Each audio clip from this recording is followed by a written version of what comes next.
Good morning बच्चों जी, कैसे हो? बढ़िया।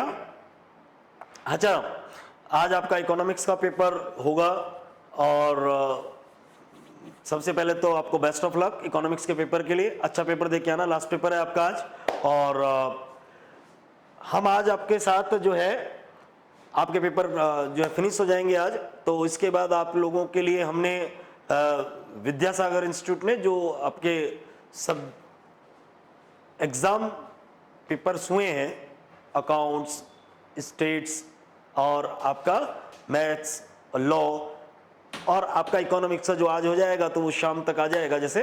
तो हम इसके अब आपको क्या कर रहे हैं, सब्जेक्टिव जो पूरा पोर्शंस है ना, उसको सॉल्यूशन हम विद फुल डिटेल में हम आपको प्रोवाइड करा रहे हैं। तो विद्यासागर इंस्टीट्यूट की तरफ से आपके लिए जो है सजेस्टेड आंसर इन एडवांस हम आपको प्रोवाइड कर रहे हैं। वन बाय वन अपन उसको डिस्कस करते हैं, देखिए मेरे साथ साथ।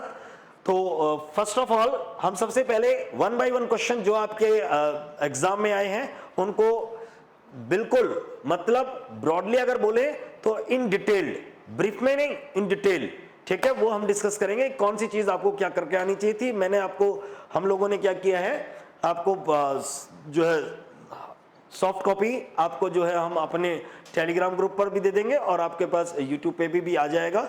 जो है ये वीडियो अपलोड होगा जब आपको, तो आपको वहां मिल जाएगा इसका पूरा सॉल्यूशन। वैसे आपको पीडीएफ पे दिखता रहेगा, बाकी का अगर आपको हार्ड कॉपी चाहिए तो वहां पे से प्रिंट आउट ले सकते हैं। देखिए सबसे पहला आपका क्वेश्चन जो आया था ट्रू फॉल्स का, सबसे पहले देखिए 2 मार्क्स के आपके पास ये 6 क्वेश्चन आए थे। सबसे पहला ये पूछा गया था, trade discount is the recorded in the discount column in triple column cash book. सबसे पहली बात एक बात बताओ नालायक को, सिंपल सा है कि trade discount is recorded. Trade discount सबसे पहले तो रिकॉर्ड नहीं होता। ट्रेड डिस्काउंट क्या होता है, ट्रेड डिस्काउंट की कोई एंट्री हम पास नहीं करते। Same should be not generalized in the journal books. Sir ये कहां होता है, ये सीधा सा प्राइस में से क्या हो जाता है, कट ऑफ हो जाता है। सो दैट ये क्या नहीं होता है, रिकॉर्डेबल नहीं है। कौन सा डिस्काउंट अपन रिकॉर्ड करते हैं ट्रिपल कॉलम कैश बुक में, कैश डिस्काउंट। तो ये क्या है आपका फॉल्स। तो ट्रेड डिस्काउंट का ये वाला जो आंसर आएगा आपका क्या आएगा, इसका आंसर फॉल्स। उधर देखते जाइए आंसर उसको आपका उस साइड में दिखता जाएगा। तो इसका आंसर हमारा क्या आएगा, फॉल्स। तो ये है फॉल्स पहले का। दूसरा देखो क्वेश्चन क्या कह रहा है, money measurement concept means transaction are to be recorded at a uniform monetary units. तो इसका आंसर क्या आना चाहिए, ये कह रहा है मनी मेजरमेंट कॉन्सेप्ट। मनी भैया मनी मेजरमेंट कॉन्सेप्ट क्या होती है, मनी मेजरमेंट कॉन्सेप्ट क्या कहती है बताइए जरा। सॉरी, मनी मेजरमेंट कॉन्सेप्ट क्या कहती है बेटा, बेटा मनी मेजरमेंट कॉन्सेप्ट क्या कहती है आपको कि only those transaction should be recorded in the books of accounts which are measured. किसमें, मनी में जो मेजर हो सकते हैं उनको हम क्या करेंगे, रिकॉर्ड करेंगे। अब एक बात बताओ, ये एक इसने वर्ड बोला है तो इसका मतलब ये ट्रू यहां तक तो होना चाहिए, लेकिन इसने बोला eight a uniform monetary units. मतलब जो मॉनेटरी यूनिट्स होनी चाहिए वो क्या होनी चाहिए, यूनिफॉर्म। यूनिफॉर्म का मतलब एक जैसी। जैसे मान लो आप इंडिया में अकाउंट्स बनाते हो, तो इंडिया में अकाउंट्स किस पर बनाते हो, करेंसी में बना। इंडिया की करेंसी क्या है बताइए, रुपीस। तो आपको जो रिकॉर्डिंग करनी है वो सब किस में होनी चाहिए, रुपीस में होनी चाहिए। अब ये थोड़ी ना है कि आप रुपीस में अकाउंटिंग कर रहे हो और बीच में कोई आपका क्या हो गया, कोई फॉरेन ट्रांजैक्शन कर लिया आपने, तो वो किस में होगा, डॉलर्स में। या अगर मान लो डॉलर में हो गया, मान लो यूएसए से करोगे तो डॉलर में होगा, यूके में करो तो पाउंड में होगा, ठीक है। ऐसे मतलब आपने किसी भी फॉरेन से क्या किया हो, किसी भी अदर कंट्री से अदर देन इंडिया करेंसी, तो फिर वो किस में होगा, उस करेंसी में होगा। लेकिन उसको रिकॉर्ड आपको किस में करना चाहिए, रुपीस में करना चाहिए। तो इसका मतलब सेम क्या है, होनी चाहिए आपको मनी। मनी का मतलब करेंसी जो होनी चाहिए वो सेम होनी चाहिए, उसी को आप क्या कर सकते हो, रिकॉर्ड कर सकते हो। तो कहने का मतलब ये सेंटेंस क्या है, बिल्कुल करेक्ट है। तो ट्रू, इसका आंसर क्या आएगा, ट्रू। दूसरा फिर क्या कह रहा है, तीसरा, if a society non profit organization has a separate trading activity, मतलब एक नॉन प्रॉफिट ऑर्गेनाइजेशन है वो क्या भी करती है, ट्रेडिंग एक्टिविटी भी करती है। तो बेटा इसके यहाँ पर ट्रेडिंग अकाउंट भी बनेगा और ट्रेडिंग अकाउंट का जो भी रिजल्ट आएगा, बेटा अपन क्या करते थे, एनपीओ पढ़ा है, एनपीओ में अपन ने क्या बताया था कि जैसे मान लो हॉस्पिटल्स हैं, हॉस्पिटल्स मान लो ट्रेडिंग भी करते हैं। ट्रेडिंग किसका मतलब, जैसे मेडिसिन परचेज करते हैं, मेडिसिन सेल करते हैं, ठीक है। चाहो तो ये डायरेक्टली आप इनकम एक्सपेंडिचर में शो कर सकते हो, चाहो तो आप क्या भी कर सकते हो, आप ट्रेड करने का मतलब आप उसको ट्रेडिंग अकाउंट दिखाकर ट्रेडिंग अकाउंट में जो भी उसका प्रॉफिट और लॉस आए, मतलब जस्ट लाइक जो भी उसका जीपीईपी रिजल्ट आए उसको आप किस में ट्रांसफर कर दो, इनकम एंड एक्सपेंडिचर अकाउंट में ट्रांसफर कर सकते हो। तो ये क्या कह रहा है, यही पूछ रहा है कि द प्रॉफिट और loss from the trading account shall be transfer to income and expenditure account at the time of consolidation, yes true. तो इसका भी आंसर क्या आएगा, ट्रू आएगा, थर्ड का, ठीक है। आगे क्या कह रहा है, partners in a partnership firm will share the profits of the business according to their capital contribution in the absence of any agreement. बेटा ये किसका है, ये पार्टनरशिप डीड का है। अगर मान लो किसी भी फर्म में पार्टनरशिप डीड नहीं होती है, पार्टनरशिप एग्रीमेंट नहीं होता है, तो प्रॉफिट और लॉस किस रेशियो में बांटते हैं, इक्वली। क्या बांटते हैं, इक्वली। वो आपके 5 रूल नहीं है कि क्या, give the 5 rules of the between the partners in absence of absenteeism of the partnership deed. तो इसमें एक रूल नहीं था कि अगर प्रॉफिट और लॉस कैसे बांटेंगे आप, इक्वली।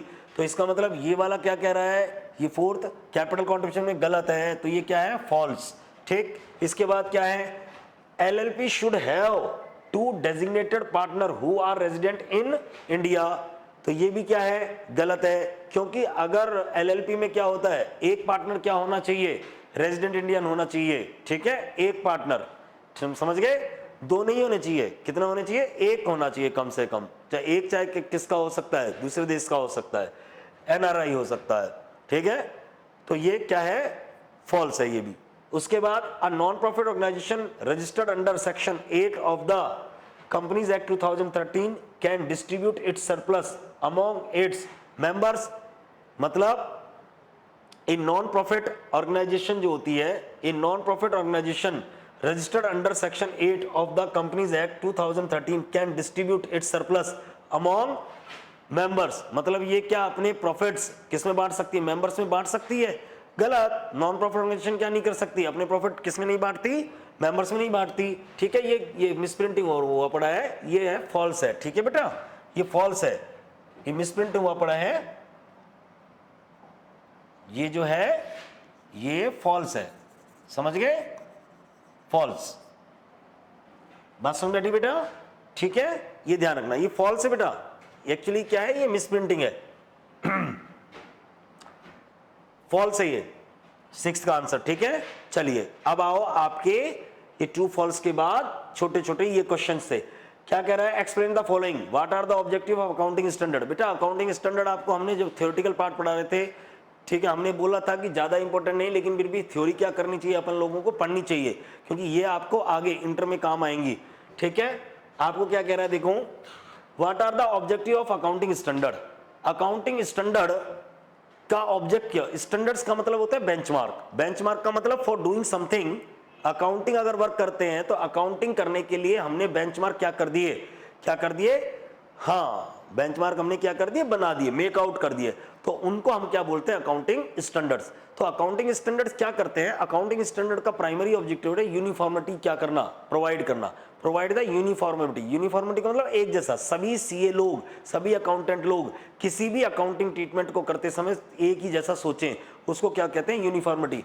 तो हमने बताया इसके ऑब्जेक्टिव ऑफ एएस क्या क्या है, provide of uniformity, establishment of comparability in financial statement, reduce the areas of accounting alternatives.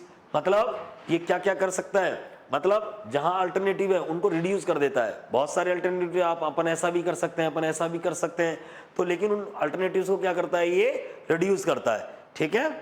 तो ये इसके ऑब्जेक्टिव होते हैं, और डेप्थ में आपकी बुक में इसका आंसर दे रखा है, वो आप देख लेना, वैसे मैंने आपको इसका शॉर्टकट मारा है, ठीक है। अब जैसे डिफरेंस बिटवीन लायबिलिटी और कॉन्टिजेंट लायबिलिटी, लायबिलिटी और कॉन्टिजेंट लायबिलिटी में क्या अंतर होता है, लायबिलिटी क्या होती है, एक्चुअल होती है, कॉन्टिजेंट लायबिलिटी क्या होती है, कॉन्टिजेंट लायबिलिटी क्या होती है, अनसर्टेन होती है। तो हमने क्या बताया था, आपको ध्यान हो तो ये चैप्टर भी था आपका AS 29 लगता है, आपके AS 29 में क्या बताया था हमने, आपको पढ़ाया था ना आपको, contingent liability and contingent assets and provisions, ठीक है। उसमें आपको बताया था, देखो कि डिफरेंस बिटवीन 2 चीजें जरूर कर लेना, एक तो difference between provisions and contingent liability, और एक difference between provisions and liability, और एक बताया था हमने प्रोविजन मतलब sorry contingent liability and actual liability, इन दोनों में अंतर क्या है। देखो बेटा, लायबिलिटी जो होती है present obligation of certain amount, certain amount का प्रेजेंट ऑब्लिगेशन क्या कहलाता है, आपका लायबिलिटी कहलाती है। और प्रोबेबल ऑब्लिगेशन, प्रोबेबल का मतलब भविष्य में जो होती है, due to the past event which will be occur और not depending on the future event, जो वो भी घट भी सकती है और नहीं भी घट सकती, उसको क्या बोलते हैं, contingent. Confirm source of outflow, मतलब लायबिलिटी से आपके बिजनेस से क्या होगा, आउटफ्लो जाएगा, पैसे का पेमेंट करना पड़ेगा, पैसा जाएगा। जरूरी नहीं है आउटफ्लो का मतलब कैश ही जाए, कुछ और भी चीज जा सकती है, एसेट भी जा सकती है पेमेंट करने में। और यहाँ प्रोबेबिलिटी इन आउटफ्लो, मतलब आउटफ्लो करते समय प्रोबेबिलिटी, ये जा भी सकता है और नहीं भी जा सकता। जैसे कोर्ट केस चलते हैं तो क्या है, ये कंफर्म नहीं है, जा भी सकता है और नहीं भी जा सकता। तो क्या है ये आपके कॉन्टिजेंट लायबिलिटी, है ना। It is recognized in financial statement, इसको हम फाइनेंशियल स्टेटमेंट, लायबिलिटी को तो अपन क्या करते हैं, बैलेंस शीट में शो करते हैं, लेकिन अपन कॉन्टिजेंट लायबिलिटी को बैलेंस शीट में शो नहीं करते, बल्कि उसको कहां दिखाते हैं, फुटनोट में, है ना, डिस्क्लोज करके दिखाते हैं। It's not recognized, only disclosure required. ठीक है, आपको पता होगा लायबिलिटी के क्या भी हैं, liabilities have two types, non current और करंट। और जबकि कॉन्टिजेंट लायबिलिटी में ऐसी कोई टाइप्स नहीं बताते हम कि नॉन करंट है या करंट है, बस हमको बताना पड़ता है भैया ये कॉन्टिजेंट लायबिलिटी है, मे और may not be payable in future, that's it. Okay, चलिए आगे। अब अगला क्वेश्चन देखो, अगला क्वेश्चन क्या था बेटा जी आपका, इन्वेंट्री वैल्यूएशन का। किसका आया था ये, इन्वेंट्री वैल्यूएशन का, चैप्टर नंबर आपका 4, चैप्टर नंबर 4 है ना इन्वेंट्री वैल्यूएशन, इसका ये क्वेश्चन था। क्या सी पार्ट है ये आपका फर्स्ट का, a trader prepared his final accounts on 31st March each year due to some unavoidable reason no inventory taking could be possible till 15th April 2025 on which date total cost of, मतलब ये कब तक अपना stock नहीं ले पाया, 15 अप्रैल को। आपको ध्यान होगा हमने इन्वेंट्री टेकिंग का एक टॉपिक पढ़ाया था। इन्वेंट्री टेकिंग में बेटा आपने पढ़ा होगा दो तरह से अपन इन्वेंट्री टेकिंग कर सकते हैं, या बिफोर प्रिपेयरिंग फाइनल अकाउंट्स या आफ्टर प्रिपेयरिंग फाइनल अकाउंट्स। मतलब फाइनल अकाउंट बनाने की डेट के बाद आप स्टॉक बनाने क्या ले रहे हो, या फिर फाइनल अकाउंट बनाने की डेट से पहले आपने इन्वेंट्री ले ली। अगर आपने बाद में इन्वेंट्री ले ली तो इसका मतलब आप तो क्या कर चल गए आगे, और मेरे को इन्वेंट्री चाहिए 31 मार्च को, तो मेरे को रिवर्स गियर लगाना पड़ेगा। बोलो रिवर्स गियर कैसे, जो आपने चीज जोड़ रखी है जिससे आपका स्टॉक क्या हो गया होगा, इंक्रीज हो गया, उसको लेस कर दें, और जिससे आपका स्टॉक क्या डिक्रीज हो गया उसको क्या कर दो, आप इंक्रीज कर दो, बस सिंपल सा है। तो आपको ये बताया था। तो ये कह रहा है कि 1,50,000 का क्या है आपके पास स्टॉक पड़ा है 15 तारीख को, 15 अप्रैल को, मतलब फाइनल अकाउंट बनाने के बाद। तो आपको ये कह रहा है 15 तारीख से 31 मार्च से लेके और 15 अप्रैल तक ये क्या हुए हैं, ट्रांजैक्शन हुए हैं। सेल्स हुई है क्रेडिट पे, सेल्स हुई है कैश पे, चाहे कैश सेल हो चाहे क्रेडिट सेल हो, सेल तो है ही। तो हमने क्या कहा था, कॉस्ट ऑफ सेल को क्या कर देते हैं अपन, एड बैक, क्योंकि स्टॉक क्या हो गया होगा हमारा कम।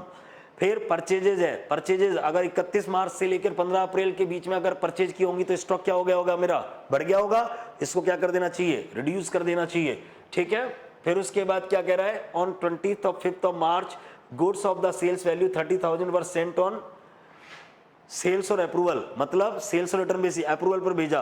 The period of the approval being 4 week, कितने महीने का टाइम दिया है उसको, 1 महीने का। 4 वीक का मतलब क्या हो गया, 4 हफ्ते का, मतलब इसको 25 मार्च को दिया है तो 4 हफ्ते कंप्लीट कब होंगे, 25 अप्रैल को। ठीक है, ही return 25% of the goods on 12th, इसने 25% गुड्स कब दे दिया अपन को, हाँ जी 12 अप्रैल को दे दिया।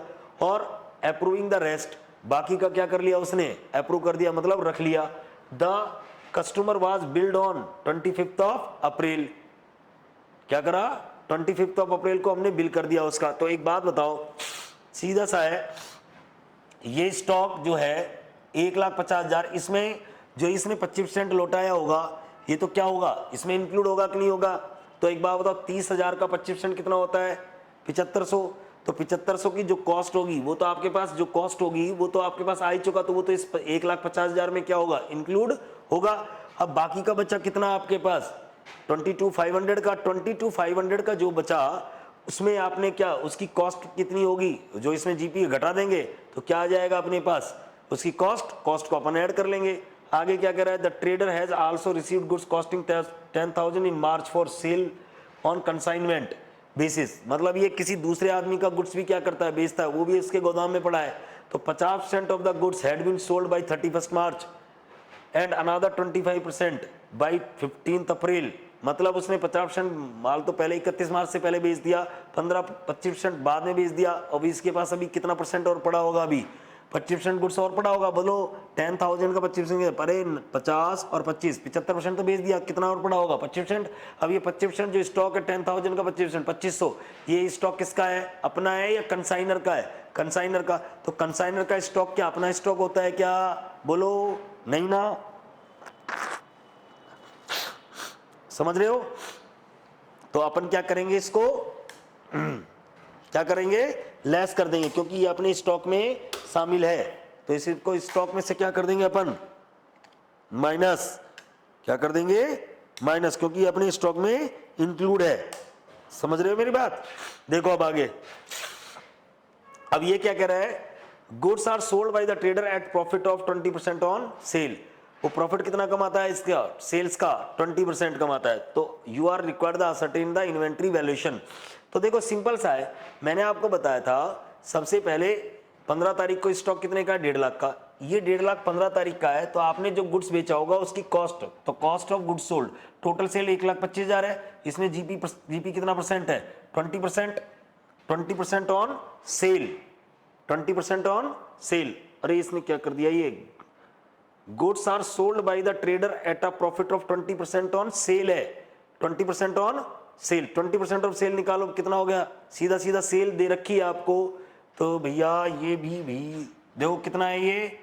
सुनो भाई, इसको मैं रिवाइज कर देता हूं, एक्चुअली क्या है इसने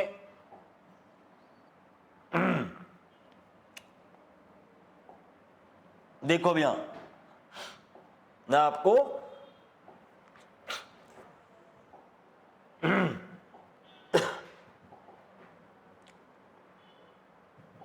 देखिए,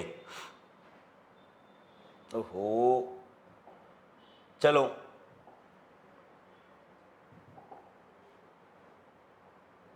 देखिए यहां,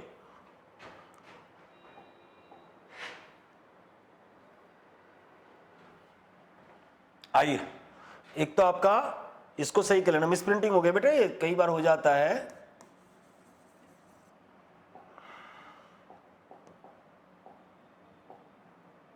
देखिए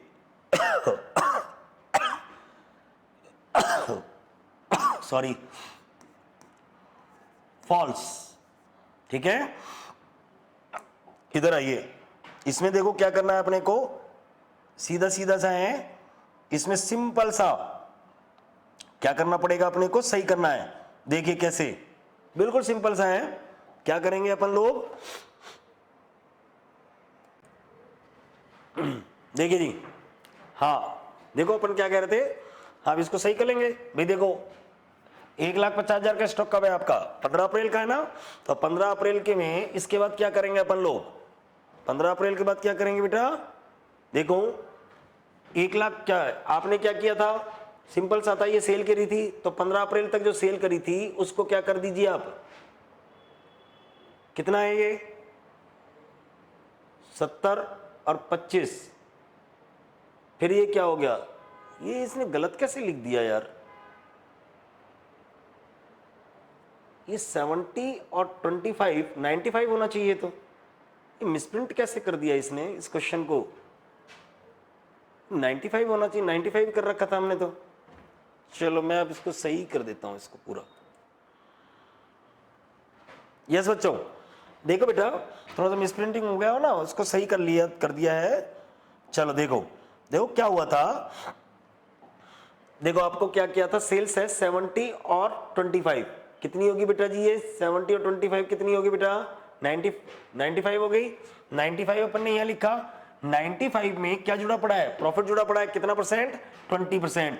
तो 20% जो प्रॉफिट है, तो 20% प्रॉफिट कितना, सेल का 20% कितना होता है, सेल कितनी है 95 का 20% कितना होता है 19,000 इसमें प्रॉफिट जुड़ा पड़ा है, तो इसका मतलब इसकी कॉस्ट कितनी है 76। तो 76 का गुड्स आपने 31 तारीख के बाद अगर बेच दिया है, तो 76 की कॉस्ट का गुड्स अगर बेच दिया तो आपका स्टॉक कम हो गया, तो वापस से स्टॉक ऐड बैक कर लो 76 का।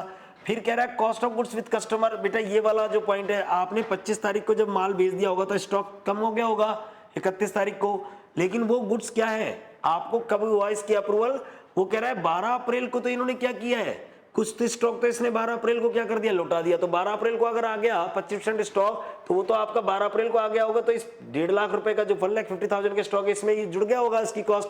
फिर उसके बाद बाकी का वो रेस्ट क्या कर लिया उसने, अप्रूव कर दिया। अगर अप्रूव कर दिया होगा तो उसके बाद, लेकिन वो सेल तो कब की, अब अप्रैल की ना, लेकिन 31 मार्च की तो नहीं थे, तो 31 मार्च को अपन क्या स्टॉक लेते हैं अपन, कैसे? बुक के हिसाब से। तो बुक के हिसाब से तो सेल नहीं हुई, तो 31 तारीख को इसको स्टॉक को क्या कर लेना, जोड़ लाना चाहिए। कितना जोड़ेंगे अपन? 30,000 का 75, 30,000 का 75%। तो 30,000 का 75% कितना होता है? 22,500। 22,500 तो सेलिंग प्राइस है, लेकिन उसकी अपने को कॉस्ट जोड़नी है। तो इसमें क्या जुड़ा पड़ा है? 20% प्रॉफिट। अगर मैं 20% प्रॉफिट डिडक्ट कर दूं 22,500 में से 20%, तो रिमेनिंग अमाउंट कितना आएगा? 18,000। ये 18,000 रुपए हमारे पास क्या है? स्टॉक विद कस्टमर था, वो हमने जोड़ लिया। ठीक, ये दोनों जोड़ लो। और फिर उसके बाद क्या कह रहा है भाई? हमने 15,000 और 25,000 की क्या खरीदी है? परचेज। परचेज के कारण क्या हो गया होगा? स्टॉक बढ़ गया होगा। उस स्टॉक को क्या कर दो? कम। तो ये 40,000 रुपए वो कर दिया अपन ने। फिर उसके बाद कंसाइनर ने जो गुड्स भेजा था वो हमारे गोदाम में पड़ा है, वो अपना पास होता नहीं क्योंकि उसके ओनर हम है नहीं, वो हमारे इंक्लूड में मानते हैं कि भाई ये इंक्लूड है, तो उसको अपन ने डिडक्ट कर दिया। तो आपके पास क्या आंसर आ जाएगा? 150 प्लस 76 226, 226 प्लस 18 कितना हो जाएगा? 244। 244 में से 40 डिडक्ट करो, 2,04,000। 24 में से 2,500 और डिडक्ट कर दो तो कितना आ जाएगा? 2,01,500। ये आपका आंसर आएगा। ओके, चलो आगे देखो अब क्या है। क्वेश्चन नंबर सेकंड, फटाफट देखना। अब क्वेश्चन नंबर सेकंड क्या कह रहा है? Following errors were found in the books of XYZ, give necessary general entries, correct them. Rectification of error का क्वेश्चन बेटा मौज कर दी बेटा एससी इंस्टीट्यूट ने। 10 मार्क्स का क्वेश्चन, 10 मार्क्स का, और इतनी इजी एंट्री। देखो सबसे पहले क्या कह रहा है? Entries to correct them. अब इसने ये नहीं बताया आपको कि करेक्ट कब करना है, कि क्या करना है? बिफोर प्रिपेयरिंग ट्रायल बैलेंस करना है, या आफ्टर प्रिपेयरिंग ट्रायल बैलेंस करना है, या आफ्टर फाइनल अकाउंट। तो आफ्टर फाइनल अकाउंट तो अपन मानेंगे नहीं, ठीक है। अपन क्या मानेंगे? Before preparing final account, but after preparing trial balance. हम ये अज्यूम करके ये क्या कर रहे हैं? क्वेश्चन कर रहे हैं, ठीक है, कि हमने ये मान के चले हैं इसको। एंट्रीज पूछी है तो करेक्ट देम। एंट्रीज पूछी है तो इसका मतलब एंट्रीज क्या कर देंगे अपन ये मान के चल रहे हैं कि क्या हो रहा है? ट्रायल बैलेंस बन चुका। तो अब उसमें देखो क्या क्या करना है। सबसे पहला इसने बोला a purchase of goods from R amounting to 10,000 had been wrongly entered through sales book. आपने गुड्स क्या करा था? आर से परचेज, लेकिन आपने उसको क्या कर लिया? सेल्स मान लिया। तो एंट्री क्या कर दो? परचेज को आप क्या कर लो? डेबिट। परचेज अकाउंट डेबिट, ये अकाउंट है, परचेज अकाउंट डेबिट। सेल्स आपने क्रेडिट कर दी होगी तो उसको डेबिट कर देंगे, sales account debit to R, ठीक है। फिर उसके बाद फर्नीचर परचेज, ऑफिस के लिए फर्नीचर परचेज किया था, रॉन्गली उसको आपने किस में डाल दिया? परचेज में। तो नॉर्मल वही एंट्री, फर्नीचर को डेबिट कर दो, परचेज को क्रेडिट कर दो। उसके बाद माइनर रिपेयर कराया था फर्नीचर का, आपने उसको क्या मान लिया? रिपेयर। क्या मान लिया आपने? उसको फर्नीचर को डेबिट कर दिया, मतलब आपने उसको कैपिटलाइज कर दिया, जबकि वो रेवेन्यू नेचर का खर्चा है। तो क्या एंट्री कर दोगे आप इसकी? Repair account debit to furniture, ये हो गया। फिर उसके बाद बेटा बताओ, ये हो जाएगा। उसके बाद क्या कह रहा है देखो, wages amounting 3,000 paid to workman for making office furniture has been charge to wages account. मतलब आपने ऑफिस का फर्नीचर बनवाया और ऑफिस के फर्नीचर बनवाने के लिए वेजेज पे आउट की, तो इसका मतलब वो तो वेजेज क्या होना चाहिए? उस वेजेज अमाउंट को तो किस में जोड़ देना चाहिए अपने को? हाँ, किसकी कॉस्ट में? फर्नीचर की कॉस्ट में जोड़ देना चाहिए। तो अपने को क्या करना चाहिए? फर्नीचर कॉस्ट में, जबकि इसने किस में डाल दिया? वेजेज। तो रेक्टिफाई कर दो, क्या? Furniture account debit to wages. फिर उसके बाद क्या करा है? Tuition fees of proprietor son 25,000 had been debited to audit fees. लो, मतलब पर्सनल एक्सपेंसेस है, मतलब बच्चे की ट्यूशन की फीस क्या करी थी?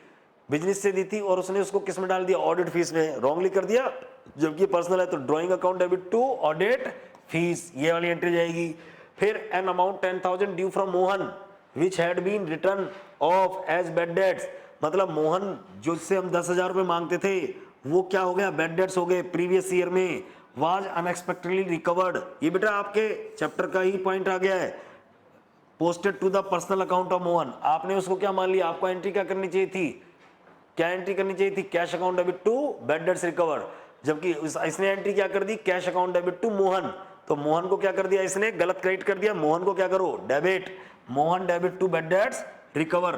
फिर उसके बाद क्या कह रहा है? Goods cost being 7,000 and sale price being 10,000। मतलब गुड्स जिसकी कॉस्ट कितनी है? 7,000, सेल्स प्राइस कितनी है? 10,000। मतलब 7,000 की कॉस्ट का गुड जो हम बेच सकते थे कितने में? 10,000 में। डिस्ट्रीब्यूट एज फ्री सैंपल, हमने कैसे बेचा है? किसमें दे दिया इसको? फ्री सैंपल में। अमॉन्ग प्रोस्पेक्टिव कस्टमर्स, मतलब जो क्या है भविष्य में हमारे कस्टमर बनने वाले हैं, उनको हमने फ्री में बांट दिया। जस्ट लाइक एडवर्टाइजमेंट नहीं हो गया? वर नॉट रिकॉर्डेड एनीवेयर, कहीं भी रिकॉर्ड नहीं किया, तो चलो अब कर देते हैं। तो एंट्री क्या हो जाएगी बताओ? हाँ, एडवर्टाइजमेंट अकाउंट डेबिट या free sample account debit to purchase. Very good. चलो हाँ बेटा, मैं साथ कराता रहता हूँ, बच्चे बैठे हैं हमारे ना, जो क्लास के बच्चे भी जो होते हैं ना, उसकी रिकॉर्डिंग में साथ साथ हम कराते रहते हैं, बच्चों को बोलते रहते हैं हम लोग, ठीक है, हम पार्टिसिपेट कराते रहते हैं बच्चों को। अच्छा आगे कह रहे हो, क्या कह रहा है देखो, goods amounting to 1000 return by a customer G and company. कोई कस्टमर था जिसने आपको गुड्स क्या करा 1000 रुपए का वापस। Goods amount to ₹1000 return by a customer G and company. कोई जी एंड कंपनी था आपका कस्टमर, उसने 1000 रुपए का गुड्स क्या किया था, आपको रिटर्न किया था, तो सेल्स रिटर्न हो गई। Were entered in the sales day book, और आपने उसको किस में डाल दिया, सेल्स में, सेल्स डे बुक में डाल दिया, मतलब उसको सेल्स में डाल दिया, ठीक है, मतलब सेल्स मान ली, और जबकि करके क्या गया था, sales return. But and posted there from the credit of his account, मतलब ले कह रहा है कि जी और अकाउंट को तो क्या कर दिया, इसको क्रेडिट कर दिया, क्या कर दिया, जी को तो क्रेडिट। तो वैसे भी आपको एंट्री क्या करनी चाहिए थी बताओ, एंट्री क्या होनी चाहिए थी, sales return account debit to, sales return debit to क्या, जी एंड कंपनी। आपने गलती से क्या करा, जी एंड कंपनी को तो सही लिखा, बस आपने क्या कर दिया, सेल्स अकाउंट में डाल दिया। तो सेल्स अकाउंट क्या पड़ी होगी आपकी, क्रेडिट। तो उसको सही करने के लिए क्या करना पड़ेगा, सेल्स अकाउंट को डेबिट करो, सेल्स को क्रेडिट कर दिया तो, और सेल्स रिटर्न को आपने डेबिट किया नहीं, उसको डेबिट करो। लेकिन अब अपोजिट अकाउंट कौन सा खोलना चाहिए, ये बात है। तो आपको वैसे तो क्या करना चाहिए था, जी एंड कंपनी को करना चाहिए, लेकिन ये कह रहा है जी को तो हमने क्रेडिट कराई है, तो जी तो सही है, दिक्कत किसमें आ गई, इन दोनों में। तो जी तो सही है, तो इसका मतलब कौन सा अकाउंट खुल गया होगा, सस्पेंस अकाउंट। तो यहां पर सस्पेंस अकाउंट खुल जाएगा, ठीक है, समझिए। यहां पर आगे, a bills of exchange receive from Ascent company for ₹10,000। कोई एसेंट कंपनी से हमको बीआर आया था, तो आया तो एंट्री क्या की होगी, BR account debit to SS company 10,000 had been return by the bank as dishonoured. हमने उसको जमा करा दिया था, ठीक है, बिल को, तो अपने कलेक्शन के लिए भेज दिया, तो अपन ने क्या एंट्री कर दी होगी कि भैया चलो बिल जमा हो गया, तो अपन एंट्री डाल दी होगी bank account debit to BR. लेकिन and had been credited to the bank and debited to BR account. Dishonour होने पर एंट्री क्या डालनी चाहिए थी, डिसऑनर। अगर कोई चेक डिसऑनर हो तो अपन एंट्री क्या डालते हैं, customer account debit to bank, और इसने एंट्री क्या डाल दी, BR account debit to bank. तो इसको क्या कर देंगे अपन लोग, सही कर देंगे। बोलो किसको क्रेडिट करना था, डेबिट किसको करना था, किसको डेबिट करना था, हाँ कस्टमर को, और इसने किसको कर दिया, बीआर को। तो एंट्री सही कर दो, क्या एंट्री कर दोगे, कस्टमर अकाउंट डेबिट। कस्टमर का नाम क्या है इस क्वेश्चन में, एसएस एंड कंपनी, तो SS and company account debit to BR, BR को क्रेडिट कर दो। बैंक तो सही है, ठीक है, ये वाली एंट्री जाएगी। फिर कह रहा है bills receivable 2500 was pass through BP book, the bill was given by Jack. कह रहा है कि एक बिल था जो हमको जैक से आया था, और हमने उसको क्या मान लिया, बीपी मान लिया। एंट्री क्या करनी चाहिए थी, BR account debit to Jack, लेकिन आपने एंट्री क्या कर दी, जैक टू बीपी। तो जैक टू बीपी वाली एंट्री क्या कर दो, रिवर्स एंट्री क्या हो जाएगी, और बीआर को रिकॉर्ड कर लो, तो BR account debit, BP account debit to Jack, ये आपकी ये एंट्री जाएगी। सिंपल सा है, ये इसका सोल्यूशन हो गया। फिर इसके बाद क्या है आपका, फिर इसके बाद क्या है देखो, प्रिपेयर बीआरएस। बीआरएस आपको बनाना है, तो बीआरएस में क्या बनाने के, सिंपल सा देखो, मैंने वहां पर बना रखा है, इसको कॉजेस देखो। कह रहा है कि prepare the bank reconciliation statement of XYZ brothers 31 March 2025 from the particular given below. The bank passbook had a debit balance. Passbook का डेबिट बैलेंस दे रखा है बेटा। डेबिट बैलेंस का मतलब कौन सा, बैंक ओवरड्राफ्ट। किसका बैलेंस है बेटा, पासबुक का। पासबुक का डेबिट बैलेंस क्या होता है, ओवरड्राफ्ट। तो ओवरड्राफ्ट दे रखा है। हमने आपको एक तरीका बता रखा है कि आपको बीआरएस बनाना हो तो क्या करना करो, सिंपल सा है, जिस बुक को जिससे मैच करना होता है तो आपको करना क्या चाहिए, जो फ्रंट वाली बुक ने, मतलब सामने वाली बुक ने कर रखा है वो आप भी कर लो। अगर उसने बैलेंस बढ़ा रखा है तो आप भी बढ़ा लो, उसने बैलेंस रिड्यूस कर रखा है आप भी रिड्यूस कर लो, चाहे पॉजिटिव हो चाहे नेगेटिव, चाहे बैंक कोडी हो चाहे पॉजिटिव बैलेंस हो। बस आपको यहाँ पर ये दिया, और जो आपने कर रखा है लेकिन किसने नहीं कर रखा, सामने वाले ने, तो आप अपनी बुक से इसको क्या कर दो, रिवर्स कर लो, ठीक है, बीआरएस बनाते समय यही तो बताया था। तो अब ये देखो कि बैंक कोडी पर क्या क्या इंपैक्ट पड़ेगा। जैसे ये cheque worth ₹1000 directly deposit into bank, by customer but no entry was made in the cash book. तो बताओ ये जो है चेक लगा होगा, कस्टमर ने डायरेक्टली आपके अकाउंट में चेक लगा दिया, तो वो क्या हो गया होगा, बैंक वालों ने तो क्या कर लिया, ओडी कम कर लिया होगा, ओवरड्राफ्ट चल रहा है ना, ओडी कम कर लिया होगा। लेकिन किसको, कैश बुक में तो एंट्री हुई नहीं, तो कैश बुक का ओडी क्या आ रहा होगा, ज्यादा। तो आपको पासबुक को कैश बुक से मैच करना है तो ओडी को क्या कर देना चाहिए, इंक्रीज कर देना चाहिए।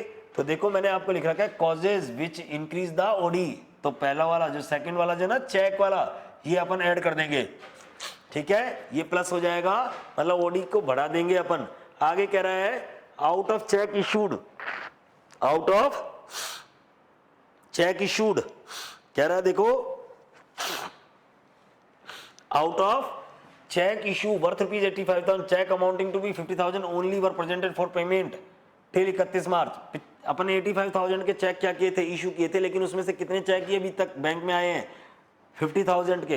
तो इसका मतलब बैंक वालों ने तो सॉरी कैश बुक वालों ने तो कितने से कम कर रखा होगा, 85 से ओडी कम कर रखा है। हमने ओडी कितने से कम, ओडी अपना ओडी किसके हिसाब से आ रहा होगा, 50,000 से, तो हमारा ओडी क्या आ रहा है, कम, वहां पर ओडी ज्यादा आ रहा होगा। इसको भी क्या कर देंगे अपन लोग, क्या करेंगे, हाँ ऐड कर देंगे। तो देखो ये ऐड, ठीक है, प्लस हो जाएगा आइटम बी।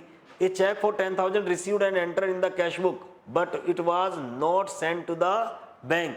मतलब एक चेक था जो 10,000 का रिसीव्ड हुआ था, हमने बुक में एंटर कर दिया, ठीक है, लेकिन उसको क्या नहीं कराया था, बैंक में जमा नहीं कराया। तो बताओ कैश बुक वालों ने क्या कर दिया होगा, ओवरड्राफ्ट क्या कर लिया होगा, कम, क्योंकि जब पैसे जमा कराने जाओगे तो ओडी कम नहीं हो जाता था, कैश बुक ने ओडी कम कर लिया, आपके यहाँ ओडी ज्यादा होगा, तो इसको क्या कर दो, कम कर दो। तो check received record but not, तो ये वाला चौथा कारण जो है ना, ये माइनस हो जाएगा। फिर उसके बाद a cheque worth ₹50,000 had been sent to the bank for collection but the collection was reported by the bank as under.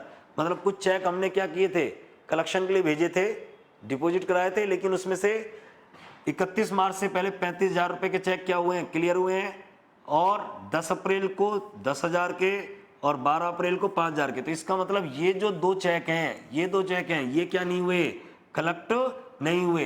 तो अगर कलेक्ट नहीं हुए तो इसका मतलब हमने ओडी क्या कर दिया होगा, इससे कम कैश बुक में, और पासबुक में ओडी क्या आ रहा होगा, ज्यादा। तो क्या कर देंगे, ओडी को इंक्रीज कर देंगे, पासबुक के अकॉर्डिंग देखो तो मतलब कम कर देंगे, सॉरी क्या कर देंगे, कम। तो देखो ये क्या है, मैंने आपको कर दिया ना, ये वाला cheque deposit but not clear till 31 March. कितने रुपए के चेक क्लियर नहीं हुए, 15,000 से। तो 15,000 के चेक क्लियर नहीं हो रहे तो कैश बुक का ओडी क्या रहा होगा, कम आ रहा होगा ना, क्योंकि उन्होंने तो क्या कर दिया, क्या मान लिया, चेक जमा हो गए होंगे, ठीक है, प्लस कर, इसको क्या कर देंगे, माइनस, ओडी कम कर देंगे। The bank made a direct payment 1,500 which was not recorded in the cash book. Bank वालों ने क्या करा, 1,500 का अगर पेमेंट किया होगा तो आपका ओडी चल रहा और 1,500 का पेमेंट और कर दे तो बैंक की तरफ से ओडी क्या हो गया होगा, इंक्रीज। लेकिन उसकी एंट्री किसने नहीं करी, कैश बुक वालों ने। तो कैश बुक ने नहीं करी तो क्या वहां पर ओडी क्या आ रहा होगा, कम, आपका आ रहा होगा ज्यादा, तो क्या कर दो, ओडी को कम। तो ये वाला ओडी कम करने वाला, तो ये भी क्या हो जाएगा, माइनस माइनस। आगे interest on OD charge by bank 4,000 was not recorded in the books cash book. तो एक बात बताओ, बैंक वालों ने क्या कर दिया, ओडी पे चार्ज ले लिया तो ओडी का बैलेंस बढ़ा दिया, लेकिन कैश बुक में तो वो एंट्री नहीं हुआ, एंटर नहीं हुआ, तो वहां पर बैलेंस क्या रहा होगा, ओडी का कम। तो आप भी क्या कर दो, कम कर दो, ये लो, ये वाला कम हो गया, माइनस हो जाएगा ये भी। Bank charges worth ₹200 have been entered twice in the cash book. Cash book में बैंक चार्जेस कितनी बार लिख दिए, 2 बार। तो इसका मतलब पासबुक में तो एक बार चार्ज हुआ, वहां पर कितनी बार चार्ज हो गया, 2 बार। तो वहां पर ओडी क्या हो गया होगा, बढ़ गया नहीं हो गया। तो आप भी अगर मैच आउट करना चाहते हो पासबुक को कैश बुक से, तो वहां का 200 से क्या कर दो, ओडी बढ़ा दो, तो 200 रुपए ऐड हो जाएंगे। आगे कह रहा है बैंक, और आगे और भी कह रहा है क्या, बुक वेयर्स। आगे कह रहा है insurance charges 175 directly paid by the bank was not at all entered in the cash book। 175 का इंश्योरेंस डायरेक्टली पेमेंट किया था किसने, बैंक ने। तो बैंक ने तो ओडी क्या कर लिया होगा, बढ़ा लिया होगा, लेकिन कहां पर नहीं बढ़ा, कैश बुक में। कैश बुक में तो 175 की एंट्री नहीं करी, तो वहां ओडी क्या आ रहा होगा, कम। तो आप 175% से ओडी को क्या कर देंगे, कम, और 200 से ओडी को क्या कर देंगे, प्लस। बैंक चार्जेस है ना, समझे हो। अपन किसकी तरफ से देख रहे हैं, अपन देख रहे हैं पासबुक की तरफ से। पासबुक में ओडी कम आ रहा होगा, तो बैंक ने सॉरी कैश बुक ने अगर चार्ज ज्यादा कर दिए तो वहां पर ओडी ज्यादा आ रहा होगा, तो प्लस हो जाएगा ये आइटम, ठीक है, ये माइनस और ये 200 रुपये वाला कहाँ गया, ये रहा प्लस, ठीक है। उसके बाद एक और है, the credit side of the bank column of cash book was undercast by 5000, मतलब कैश बुक का जो क्रेडिट साइड है, पेमेंट साइड है, 5000 रुपये से कम लिखा, 5000 से कम लिखोगे तो इसका मतलब ओडी का बैलेंस क्या आएगा, कम, ओडी का बैलेंस क्या आएगा, कम आ रहा होगा। तो और पासबुक का क्या आ रहा होगा, ज्यादा ओडी आ रहा होगा। अरे नालायको, अगर मान लो हम लोग किसी को मतलब पेमेंट साइड में कम लिखेंगे तो पेमेंट साइड क्या आएगा, कम, पेमेंट साइड कम आएगा तो बैलेंस अपना क्या निकलेगा, अगर पॉजिटिव बैलेंस हो तो क्या निकलेगा, ज्यादा, और नेगेटिव बैलेंस हो तो क्या हो जाएगा, कम हो जाएगा। तो ओडी क्या हो जाता है, पेमेंट कम लिखने से कम आएगा ओडी, तो इसका मतलब कैश बुक में ओडी कम आ रहा है, पासबुक में ओडी ज्यादा आ रहा है। तो क्या करो, पासबुक को कैश बुक से मिलाना चाहते हैं तो ओडी को वहां पर कम है तो आप भी कम कर दो, ये आपका ओडी कम हो गया। समझो, बोलो कि नहीं बोलो, ये वाला 9th वाला ट्रांजेक्शन, ठीक है। बस ये माइनस, इसमें 2 थे, एक प्लस है और एक माइनस का, बस आपके पास जो आंसर आएगा वो कितना आ जाएगा, 63025, ये आपके पास आंसर आ जाएगा, ठीक है। कि जोड़ा घटाने करने के बाद ये तो आप कर लोगे ना, 62,500 में 1 35 200 36 200, और ये क्या माइनस का 15 25 26 30 35 35,675, ठीक है, 35,675, बात समझ बैठ रही है, हाँ। तो बस इसको क्या करेंगे, ये आपका VRS का आंसर आ गया। बस आगे देखो क्या है, आगे क्या कह रहा है देखो, ये कह रहा है the receipt and payment account of ABC club for year ended 31 March 2025 as follow. ये आपको क्या दे दिया, आपका NPO का क्वेश्चन आ गया। आप याद करो, ये NPO का क्वेश्चन पता है कौन सा है, आपकी बुक का इलस्ट्रेशन 8 का 8th इलस्ट्रेशन है, मतलब जो 8th चैप्टर है ना आपका, किसका, सेकंड मॉड्यूल में 8th चैप्टर है। और मजे की बात देखो क्या है, 8th चैप्टर है, क्या है, 8th चैप्टर है और क्या 8th इलस्ट्रेशन है। तो 8th इलस्ट्रेशन जो है ना, 8th इलस्ट्रेशन वो का वो दे दिया, बस टाइम इन्होंने फिगर क्या कर दी, थोड़ी चेंज कर दी। देखो कैश इन हैंड 150, ठीक है, कैश इन हैंड 150 है, ये रिसिप्ट एंड पेमेंट अकाउंट दे रहा है। और बैंक का बैलेंस क्या चल रहा है, डिपॉजिट अकाउंट में 3345 चल रहा है, करंट अकाउंट में 900, bank interest 45, donation and subscription 3900, receive from tees 450, contribution to fair 150, sale of equipment 120, net proceed from variety entertainment 1170, donation for forthcoming tournament 1500, groundman fees, moving machine ground, ये तो आपको सारे दे दिए। अब क्या दे दिया, ये आपको पर्टिकुलर्स और दे दिए कुछ कि 1 अप्रैल 2024 को ये बैलेंस है और 31 मार्च 2025 को ये बैलेंस है। सब्सक्रिप्शन ड्यू, ये पिछले साल का आउटस्टैंडिंग है, ये इस साल का आउटस्टैंडिंग है। तो हमने क्या बताया था, आउटस्टैंडिंग इनकम कैसे निकाल लेते हैं अपन, आउटस्टैंडिंग सब्सक्रिप्शन से अपन income of the current year कैसे निकालते हैं, लास्ट ईयर को तो क्या कर दो, लास्ट ईयर का जो ये जो सब्सक्रिप्शन आया होगा, ये सब्सक्रिप्शन जो आया हुआ है ये वाला, इसमें क्या करो, लास्ट ईयर वाला तो माइनस कर दो, करंट ईयर वाला प्लस कर दो। अमाउंट ड्यू फ्रॉम प्रिंटिंग, ये खर्चे का है, तो ये क्या पिछले साल का खर्चा पे आउट किया होगा, इस साल का बाकी है, तो इस साल को तो क्या कर देंगे माइनस, ये हो जाएगा प्लस, ऐसे ही इसमें माइनस, ये हो जाएगा प्लस, ठीक है, इनकम निकल जाएगी। Cheque unpresented being payment for repair, ये क्या है, पेमेंट मतलब चेक रिप्रेजेंट नहीं हुए, तो इसका मतलब इसका इफेक्ट किसके ऊपर पड़ेगा, आपको बताया था किसके ऊपर पड़ेगा बेटा, बैंक के ऊपर, बैंक बैलेंस के ऊपर पड़ेगा और आपका पेमेंट के ऊपर भी पड़ेगा। पेमेंट आपको सही बताना पड़ेगा कि पेमेंट, तो इसका मतलब आपका पेमेंट कितना, ये पिछले साल का है तो माइनस कर देंगे, इस साल को ऐड कर लेंगे किसमें, खर्चा निकालते समय।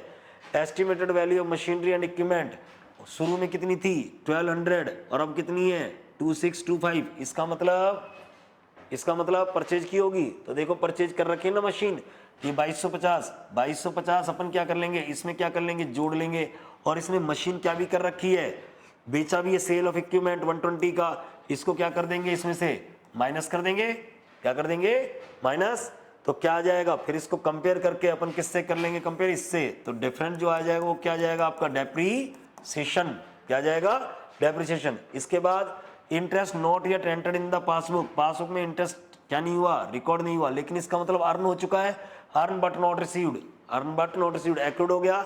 इसको अपन अपने इंटरेस्ट के साथ क्या कर देंगे, ये जो बैंक इंटरेस्ट है 45 रुपए का, इसके साथ क्या कर देंगे, जोड़कर दिखा देंगे, किसमें, इनकम एंड एक्सपेंडिचर अकाउंट में। और 30 रुपए का इंटरेस्ट जो अपने को आया नहीं, ये हम कहाँ दिखा देंगे, अपनी एसेट साइड में एक्रूड इंटरेस्ट के नाम से। बोनस टू ग्राउंडमैन आउटस्टैंडिंग पिछले साल था ही नहीं, इस साल है।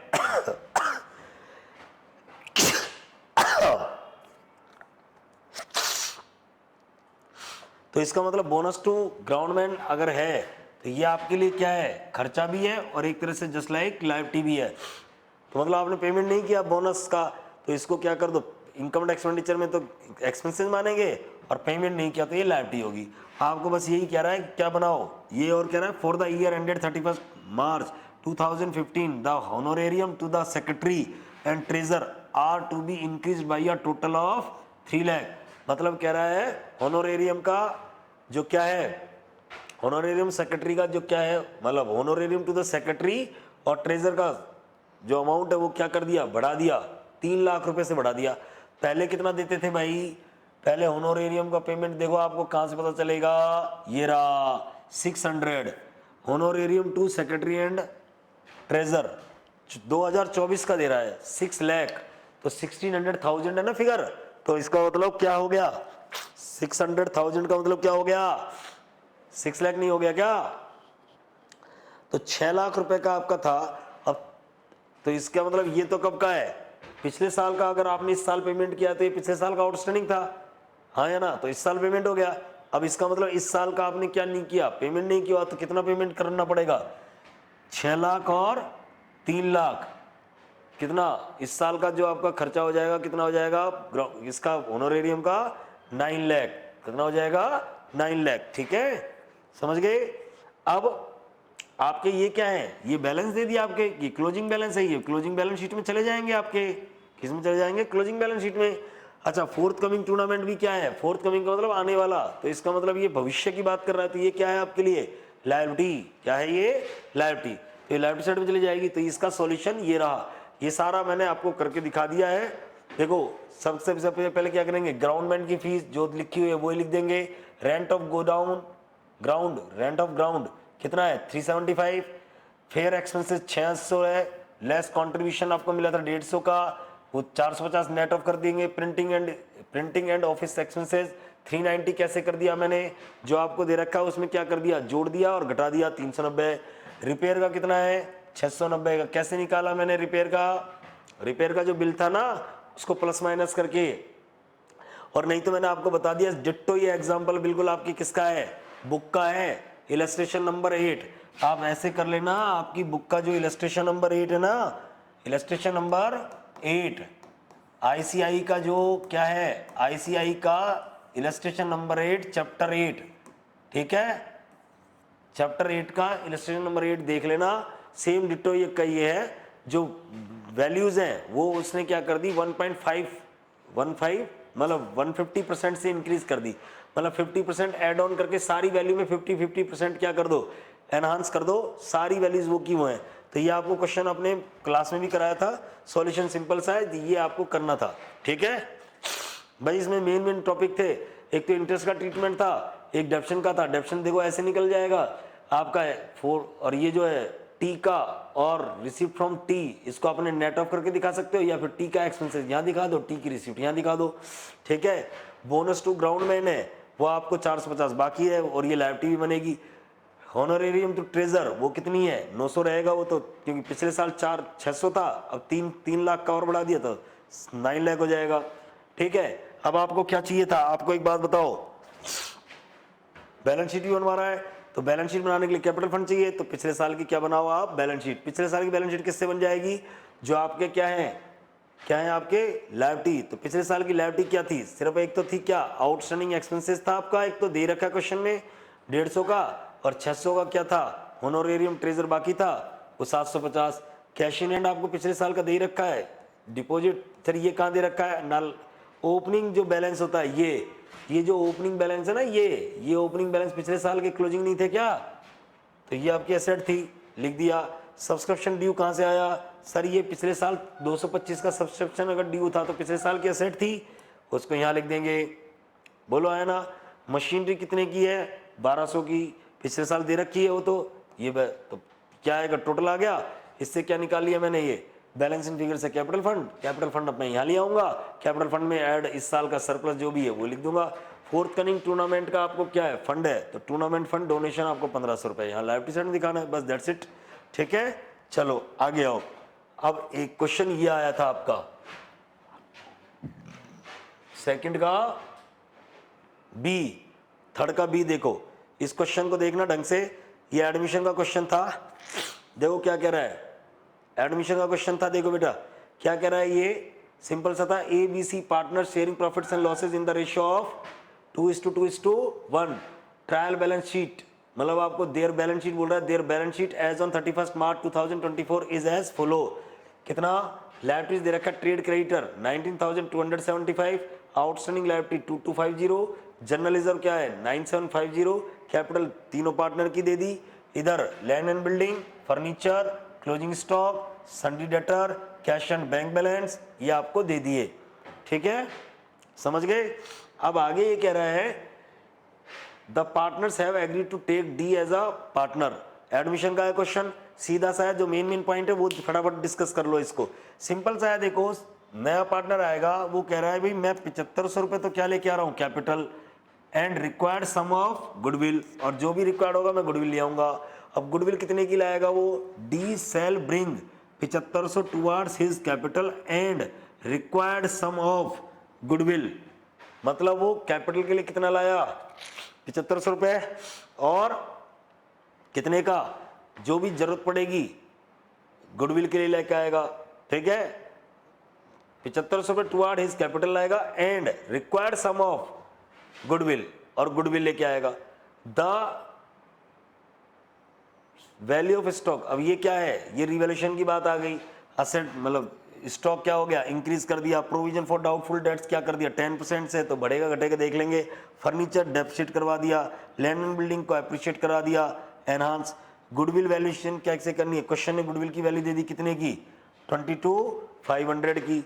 जनरल लेजर को बांटना ही है, ये तो आपको कहता भी नहीं तो भी करते, तो अपन ने क्या करेंगे, सिंपल सा है, सबसे पहले क्या करो रिवैल्यूएशन अकाउंट बनाओ। रिवैल्यूएशन अकाउंट में लैंड एंड बिल्डिंग बढ़ गई, स्टॉक बढ़ गया, प्रोविजन फॉर बेड डेट्स बना दिया, और फर्नीचर गिर गया। पार्टनर्स, अब बाकी का जो होगा वो पार्टनर्स क्या हो गया, प्रॉफिट और लॉस ऑन रिवैल्यूएशन, उसको किस में बांट देंगे, सभी पार्टनर्स में इक्वली। ओल्ड रेशियो में बढ़ जाएगा, इक्वल पार्टनर थे ना, तो कह रहा था इक्वल पार्टनर है, पहले देख रहे हो उसने कह रहा था 2:2:1, तो 2:1 में बांट दिया। देखो मैंने 2:1, सॉरी मैंने इक्वल बोल दिया, 2:1 में बांट दिया, 2:2:1 में। ठीक है, ओल्ड रेशियो में। अब partners capital as usual manner बनाएंगे। बाई बैलेंस बीडी कितना 18,000 वो किसका है, ओल्ड पार्टनर का है ना, ये तो इनका। नया पार्टनर आया, फिर रिवैल्यूएशन का क्या, अब इसने क्या कहा था एक क्वेश्चन में कि एक यहां पर देखो किसमें कुछ कहा था इसने कि the outstanding liability include 1500 due to R has been paid by A, necessary entry was not made in the books. कोई देखो कोई आर है, आर आउटस्टैंडिंग लायबिलिटी में इंक्लूड है 1500 रुपए से, उसका पेमेंट किसने कर दिया, ए ने। तो भाई साहब ए ने कर दिया, तो आपको एंट्री क्या करनी चाहिए थी, क्या एंट्री करनी चाहिए थी, outstanding liability account debit to A, यही तो करनी चाहिए थी। तो ये इसने नहीं करी तो मैंने कर दी, तो ए का अकाउंट क्या हो जाएगा, बढ़ जाएगा, उसकी कैपिटल बढ़ जाएगी, ये 1500 रुपए से बढ़ गई। ठीक है, फिर उसके बाद जनरल लेजर को क्या करना था, वो कहता भी नहीं तो भी वैसे अपन क्या करते हैं, general ledger undistributed reserve partners में क्या कर देते हैं, डिस्ट्रीब्यूट कर देते हैं। ये इन्हें अनडिस्ट्रीब्यूट जो है जनरल लेजर 2:1 में बढ़ गया। फिर उसके बाद बैंक कैपिटल प्लस गुडविल, मैंने ये माना है कि 2500 रुपए की जो गुडविल है वो क्या लेके आया है, कैश में लेकर आया है। अगर आप नहीं मानोगे तो 7500 रुपए लिख देना, मैंने मान कर क्या है कैपिटल 7500 रुपए की और गुडविल का अमाउंट 2500 रुपए अलग से लाया है, तो 10,500 रुपए लेके आया है ये। ठीक है, और अगर आप मानते हो नहीं लाया तो फिर 7500 रुपए क्या होगी, 7500 रुपए की टोटल अमाउंट लाया, उसमें से उसकी 1500 रुपए की गुडविल क्या हो जाएगी, कट जाएगी। गुडविल का अमाउंट में निकाल तो 1500 रुपए, तो 6000 की कैपिटल बचेगी फिर उसकी। समझे, मैं ये मान के चल रहा हूं कि वो क्या लेकर आया है, गुडविल का शेयर किसमें लाया है, कैश में लाया है। ठीक है, आगे बैलेंस शीट ऑफ फर्म, ये वापस से नई बैलेंस शीट बना दी। गुडविल कितनी लाना ही है, तो गुडविल देखो कितनी लेके आना है 22,500, डी शेयर 22,500 को 2/15, नया शेयर रेशियो दे रखा ना ये रहा, ये 3000, और फिर ये सेक्रीफाइस रेशियो बढ़ जाएगा। सेक्रीफाइस रेशियो कितना है 1:1, तो 3000 को कौन बांट लेंगे, ए और बी। जो कौन कौन ने सेक्रीफाइस किया है, किस किसने, ए और बी ने, सी ने तो कोई सेक्रीफाइस नहीं किया, तो ए और बी को ये गुडविल मिल जाएगी 3000 रुपए की।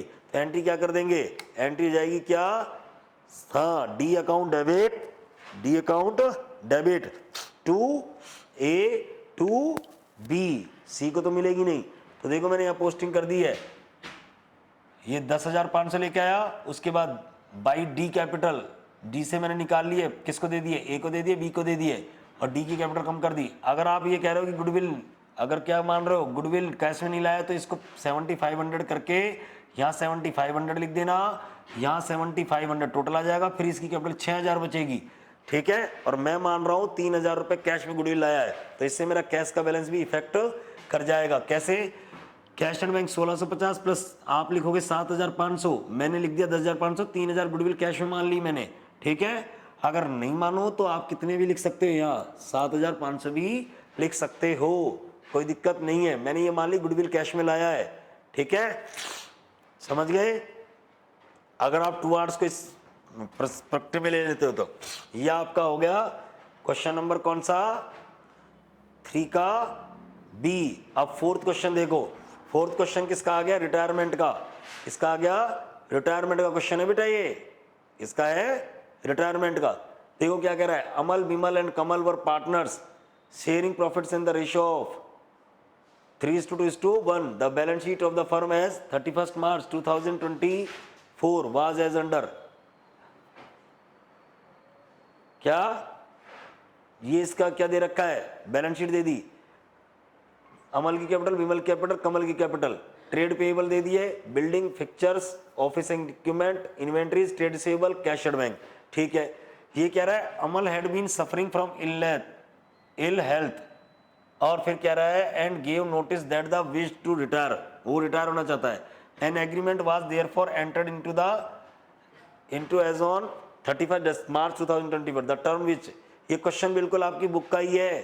देखो इसने क्या करा, सबसे पहले क्या कह रहा है कि profit and loss account for the year ended 31 March 2024, जो इस साल का क्या हुआ था प्रॉफिट, उसको रीओपन करा जाए, 1,50,000 उसको रीओपन करो, और उसमें से सबसे पहले किसको दो, इसने कह दिया कि हमको बोनस देना है, किसको, क्या बिमल को बोनस दे दो 30,000 का। उसके बाद जो बचे उसको अपन क्या करेंगे, ये लोग कह रहे हैं कि हम लोग अब नया रेशियो क्या मान के चलेंगे, 1:1 इक्वल मानेंगे, ठीक है। तो सबसे पहले तो ये पास्ट एडजस्टमेंट हो गया। फिर उसके बाद कह रहा है कि उसके बाद हम गुडविल को वैल्यूएशन करेंगे 3 years purchase of the average profit of the proceeding 4 year, पिछले 4 साल के प्रॉफिट का एवरेज लगाएंगे, और उसके बेसिस पे हम क्या करेंगे, गुडविल को वैल्यू करेंगे। नंबर ऑफ परचेज कितना बोल रहा है, 3 इयर्स, ठीक है। अभी प्रॉफिट देखो कितना है, कंटिन्यू इंक्रीज हो रहे हैं, कंटिन्यू इंक्रीज हो रहे हैं, तो कौन सा मेथड लग जाएगा, वेटेड एवरेज से एवरेज निकल जाएगा, डिवाइडेड बाई 4 जो वेट हो जाएगा, मल्टीप्लाई बाई 3 हो जाएगा। फिर कह रहा है बस आपको क्या कह रहा है कि fixtures were revalued 1 lakh building, तो ये रिवैल्यूएशन की बात हो गई। Bimal and Kamal agreed to between themselves to continue the business sharing profits in the ratio of 3:2, the amount due to Amal transfer to his loan account, आपको रिवैल्यूएशन अकाउंट बनवा रहा है और कैपिटल अकाउंट बनवा रहा है। तो ये देखो रिवैल्यूएशन अकाउंट तो किससे बना देंगे अपन, किससे बना देंगे, जो आपका असेट और लायबिलिटी बढ़ी घटी है। फिक्चर्स क्या हुई थी, 1.25 लाख से 1 लाख हो गई 25,000, इन्वेंट्री 25,000, पीएफबीडी 190 का 2.5% 2.5% 4750, बिल्डिंग 30,000 से बढ़ गई, रिवैल्यूएशन लॉस आ गया कितने का 24,750, ये तीनों में क्या हो जाएगा, नए रेशो, मतलब जो इन्हें रिवाइज करा रेशो उसमें बढ़ेगा। ये बिल्कुल आपकी बुक का ही क्वेश्चन है बेटा, किसका क्वेश्चन है, बुक का, ठीक है।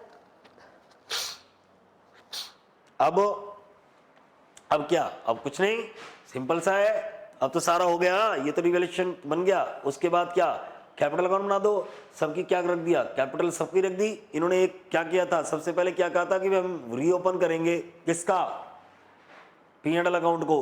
तो P&L अकाउंट रीओपन करोगे तो जो इनको प्रॉफिट दिया था वो वापस ले ले, तो वापस लेने की एंट्री क्या करोगे, partners capital account debit to P&L adjustment, ये P&L एडजस्टमेंट से मैंने उनका प्रॉफिट वापस ले लिया, किस रेशियो में, पुराने वाले में 3:2:1 में।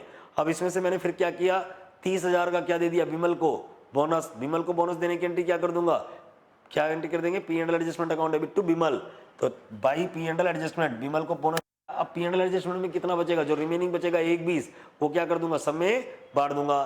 बाई पी एंड एडजस्टमेंट 40 40 40, ये नए रेशियो में बांट दिया। उसके बाद फिर गुडविल की बात आई तो गुडविल वैल्यूएशन करी, तो ये गुडविल की वैल्यूएशन मैंने यहां पर कर दी। गुडविल वैल्यूएशन कैसे होगी, इनको जोड़ा, 10 का डिवाइड लगाया वेट का, 138,500 क्या आ गया वेटेड एवरेज प्रॉफिट, मल्टीप्लाई किससे कर दिया 3 से, 4 15 500, ये 4 15 500 में किसका शेयर निकालो, ये गुडविल आ गई, इसमें किसका शेयर निकालो अमल का, अमल 1/3 का पार्टनर है, 1/3 बराबर के ना, तो 138,500 घूम फिर के वही आ गई। 138,500 को कौन देंगे इसको, जिन्होंने गेन किया होगा। गेनर कौन निकल के आ गया, गेनर का इफेक्ट ये हमने आपको ए बी और के, मतलब अमल विमल और कमल, तो ये तो रिटायर हो रहा है, इन दोनों ने क्या किया होगा, क्या किया होगा, गेन किया होगा। इसने 4/15 का, इसने 1/15 का गेन किया। 4:1 में क्या करेंगे ये लोग, क्या करेंगे, इसको 138,500 देंगे, 110 800, ये देख 800 है ये भाई हमारे सुरेश जी, तो ये 800 है, 1,10,800, ठीक है। प्रिंटिंग हो जाती है, मिसप्रिंट हो जाता है भैया, 27,700 उससे ले लेगा। एंट्री बी डेबिट के डेबिट टू ए, बस। उसके बाद ये पोस्टिंग डाल दी हमने, ये पोस्टिंग इसमें डाल दी, बात समझ बैठती है, बोलो हाँ या ना, ठीक है। ये इसमें पोस्टिंग हमने डाल दी, बात समझ बैठती है क्या, यस सर। अब आगे क्या कह रहा है, ये हो गया, बोलो हाँ या ना, हाँ या ना बोलो, ठीक है। अब क्या निकाल लो, ये 31,500 का ये यहाँ पर लिख दिया, ये दोनों को यहाँ एडजस्ट कर दिया। अब टोटल लगा के क्या निकाल दो, अमल का जो बैलेंस है वो किसके अकाउंट में, लोन अकाउंट में ट्रांसफर कर दो, और बाकियों के बैलेंस क्या कर दो, बैलेंस शीट ही निकाल दो। ये नॉर्मल है, जैसे क्वेश्चन करते आए वही है, ठीक है। बस इसमें एक छोटा सा पॉइंट किसका, एक तो गुडविल का है, और एक उसने पिछले साल का क्या करा लिया, अकाउंट रीओपन करा लिया, ठीक है। बस आगे देखो, ये फोर्थ था ए, अब ये है फोर्थ बी, फोर्थ क्या है बी, देखो क्या है ये फोर्थ बी, फाइनल अकाउंट का क्वेश्चन।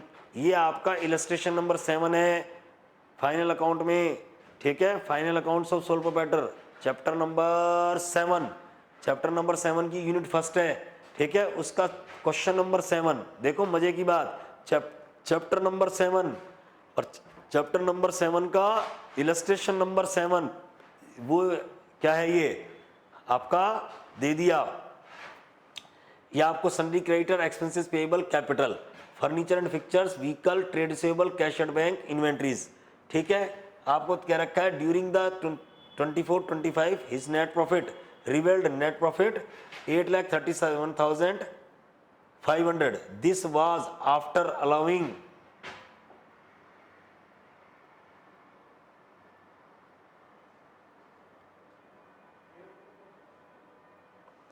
ये कह रहा है दिस वाज आफ्टर अलाउिंग, मतलब ये जो 8,37,500 का प्रॉफिट आया ये अलाउ करने के बाद आया है। तो भाई साहब नेट प्रॉफिट में अब ये देख लो अलाउ सही करा है कि नहीं करा। तो commission paid to selling agent सही है, होना चाहिए, खर्चा है, चार्ज होना चाहिए, ठीक है। 93,750 ये भी सही है।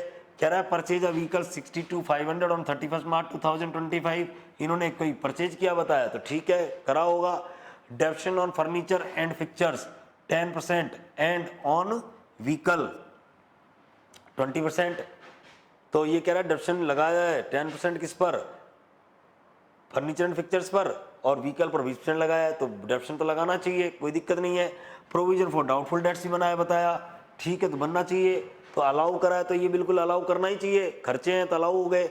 लेकिन ये कह रहा है कि ये क्या कर दिया, फॉरगॉटन प्रोवाइड फॉर, ये भूल गया, प्रीपेड एक्सपेंसेस एडजस्ट करना भूल गया और आउटस्टैंडिंग एक्सपेंसेस एडजस्ट करना भूल गया। अगर प्रीपेड एक्सपेंसेस एडजस्ट नहीं करोगे तो आपके एक्सपेंसेस ज़्यादा आ रहे होंगे, ज़्यादा आ रहे होंगे तो प्रॉफिट कम आएगा। तो क्या कर दोगे, इससे वापस प्रॉफिट को बढ़ा दो, और आउटस्टैंडिंग एक्सपेंसेस अगर नहीं लिखे, मतलब आउटस्टैंडिंग एक्सपेंसेस का एडजस्टमेंट नहीं करोगे तो एक्सपेंसेस क्या हो जाएगा बेटे, कम आ रहे होंगे तो प्रॉफिट क्या आ रहा होगा, ज़्यादा, इससे अपन प्रॉफिट को क्या कर देंगे, कम। तो इसके लिए हमको क्या करना पड़ेगा, रिवाइज्ड क्या कर देंगे, रिवाइज्ड P&L अकाउंट बना लेंगे। बस आपको कह रहा है हिज करंट अकाउंट और करंट बैलेंस शीट जो है, करंट लायबिलिटीज और एसेट ये दे दी है, ये एंड की है, तो एंड की एसेट और एंड की लायबिलिटी को अपन किस में ले जाएंगे, बैलेंस शीट में जाएगी। लेकिन अब बस अब इसमें क्या है, प्रॉफिट को एडजस्ट करना है। तो आपको प्रॉफिट कैसे एडजस्ट करना है, P&L अकाउंट बनाओ, एक तो करेक्ट, तो इसने क्या है कि वापस से you are required to prepare balance sheet on 31 March की बैलेंस शीट। अब बैलेंस शीट बनाने के लिए सबसे पहले चाहिए प्रॉफिट, करेक्ट। तो करेक्ट प्रॉफिट कैसे, आप बैलेंस बीडी निकाल लो। बैलेंस बीडी का मतलब पिछले साल का जो बैलेंस है आपको जिसने बनाया है, ये गलत है, थोड़ा सा इसको एडजस्ट कर दिया। प्रीपेड को अपन ने यहाँ लिख दिया और आउटस्टैंडिंग को यहाँ, क्योंकि आउटस्टैंडिंग खर्चा है वो आपने चार्ज नहीं किया, आप चार्ज कर दो। प्रीपेड आपका खर्चा नहीं है, उसको आपको क्या करना चाहिए, चार्ज कर दिया था, हटा दिया, तो इसको क्या कर देंगे, प्रॉफिट बढ़ जाएगा। समझ रहे हो ना। और ये क्या आ जाएगा आपके पास टोटल, और ये क्या आ जाएगा आपके पास करंट ईयर का करेक्ट प्रॉफिट, और करेक्ट प्रॉफिट चला जाएगा कैपिटल में ऐड हो जाएगा। अब उसके बाद बैलेंस शीट के लेफ्ट साइड में एक तो आपका जो आउटस्टैंडिंग खर्चा है वो ये लिख देंगे, ट्रेड पेएबल दे ही रखा है, कैपिटल दे ही रखी है 27,50,000 की, देखो ये दे रखी है 27,50,000 की जो कैपिटल है वो, ठीक है ना, वो दे रखी बैलेंस शीट में पुरानी वाली में, ये रही, ये यहाँ लेके जाएंगे भाई। क्लोजिंग बैलेंस शीट बनवा रहा है ना, ओपनिंग थोड़ी, ये तो ओपनिंग डेटा है, क्लोजिंग ये रही, ठीक है। बस एडिशन कैपिटल ऐड कर दो, क्वेश्चन में एडिशन कैपिटल देखो ये रही एडिशन कैपिटल। नेट प्रॉफिट आपने निकाला ही है अभी ये वाला, ये यहाँ ले आएंगे, समझ गए। और फिर इन्वेंट्री जो दे रखी है क्लोजिंग में वो लिखेंगे। ट्रेड रिसीवेबल जो दे रखा है 16,25,000, इसमें से क्या घटाओ, प्रोविजन, प्रोविजन घटाने के बाद ये कैश एट बैंक जो दे रखा है, फर्नीचर फिक्चर्स में डेप्शन लगा दो, ठीक। व्हीकल है, व्हीकल आपको 3,43,750 का था ही, लेकिन इसने क्या कहा था, हमने व्हीकल खरीदा है 62,500 का, तो इसको अपने क्या करेंगे, व्हीकल में जाके जोड़ लेंगे और टोटल कब करके इसमें डेप्शन लगाओगे। लेकिन एक जो नया खरीदा है उसके ऊपर डेप्शन नहीं लगाएंगे, क्योंकि कब खरीदा है इसने, ये 31 मार्च को, तो 31 मार्च जो एंड में खरीदा है उसी दिन खरीदा है जिस दिन अकाउंट क्लोज हो रहे हैं, तो इसके ऊपर डेप्शन नहीं लगेगा। क्या नहीं लगेगा, डेप्रिसिएशन नहीं लगेगा। समझ रहे हैं बात मेरी। तो ये डेप्रिसिएशन नहीं लगेगा तो किस पे लगेगा, केवल 3,43,750 का 20% लग जाएगा, 68,750। ये आपके पास 3,37,500 आ जाएगा। और प्रीपेड एक्सपेंसेस जो हैं वो तो हैं ही, वो तो लिखाने पड़ेंगे, बैलेंस शीट का टोटल मिल जाएगा।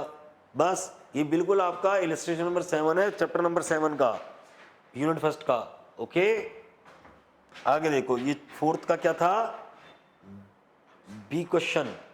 अब ये है फिफ्थ में 2 क्वेश्चन आए थे, 2-3 क्वेश्चन थे। ये देखो फिफ्थ में एक तो क्वेश्चन था आपका डेप्रिसिएशन का, ये बिल्कुल इजी का क्वेश्चन है। ऑन 1 जुलाई 2022 क्या Maritime Limited purchase a second hand machinery for 120 and recondition same the spending 18,000, reconditioning 18,000 रुपये लगाए, 1,20,000 की खरीदी, कितने की पड़ गई 138।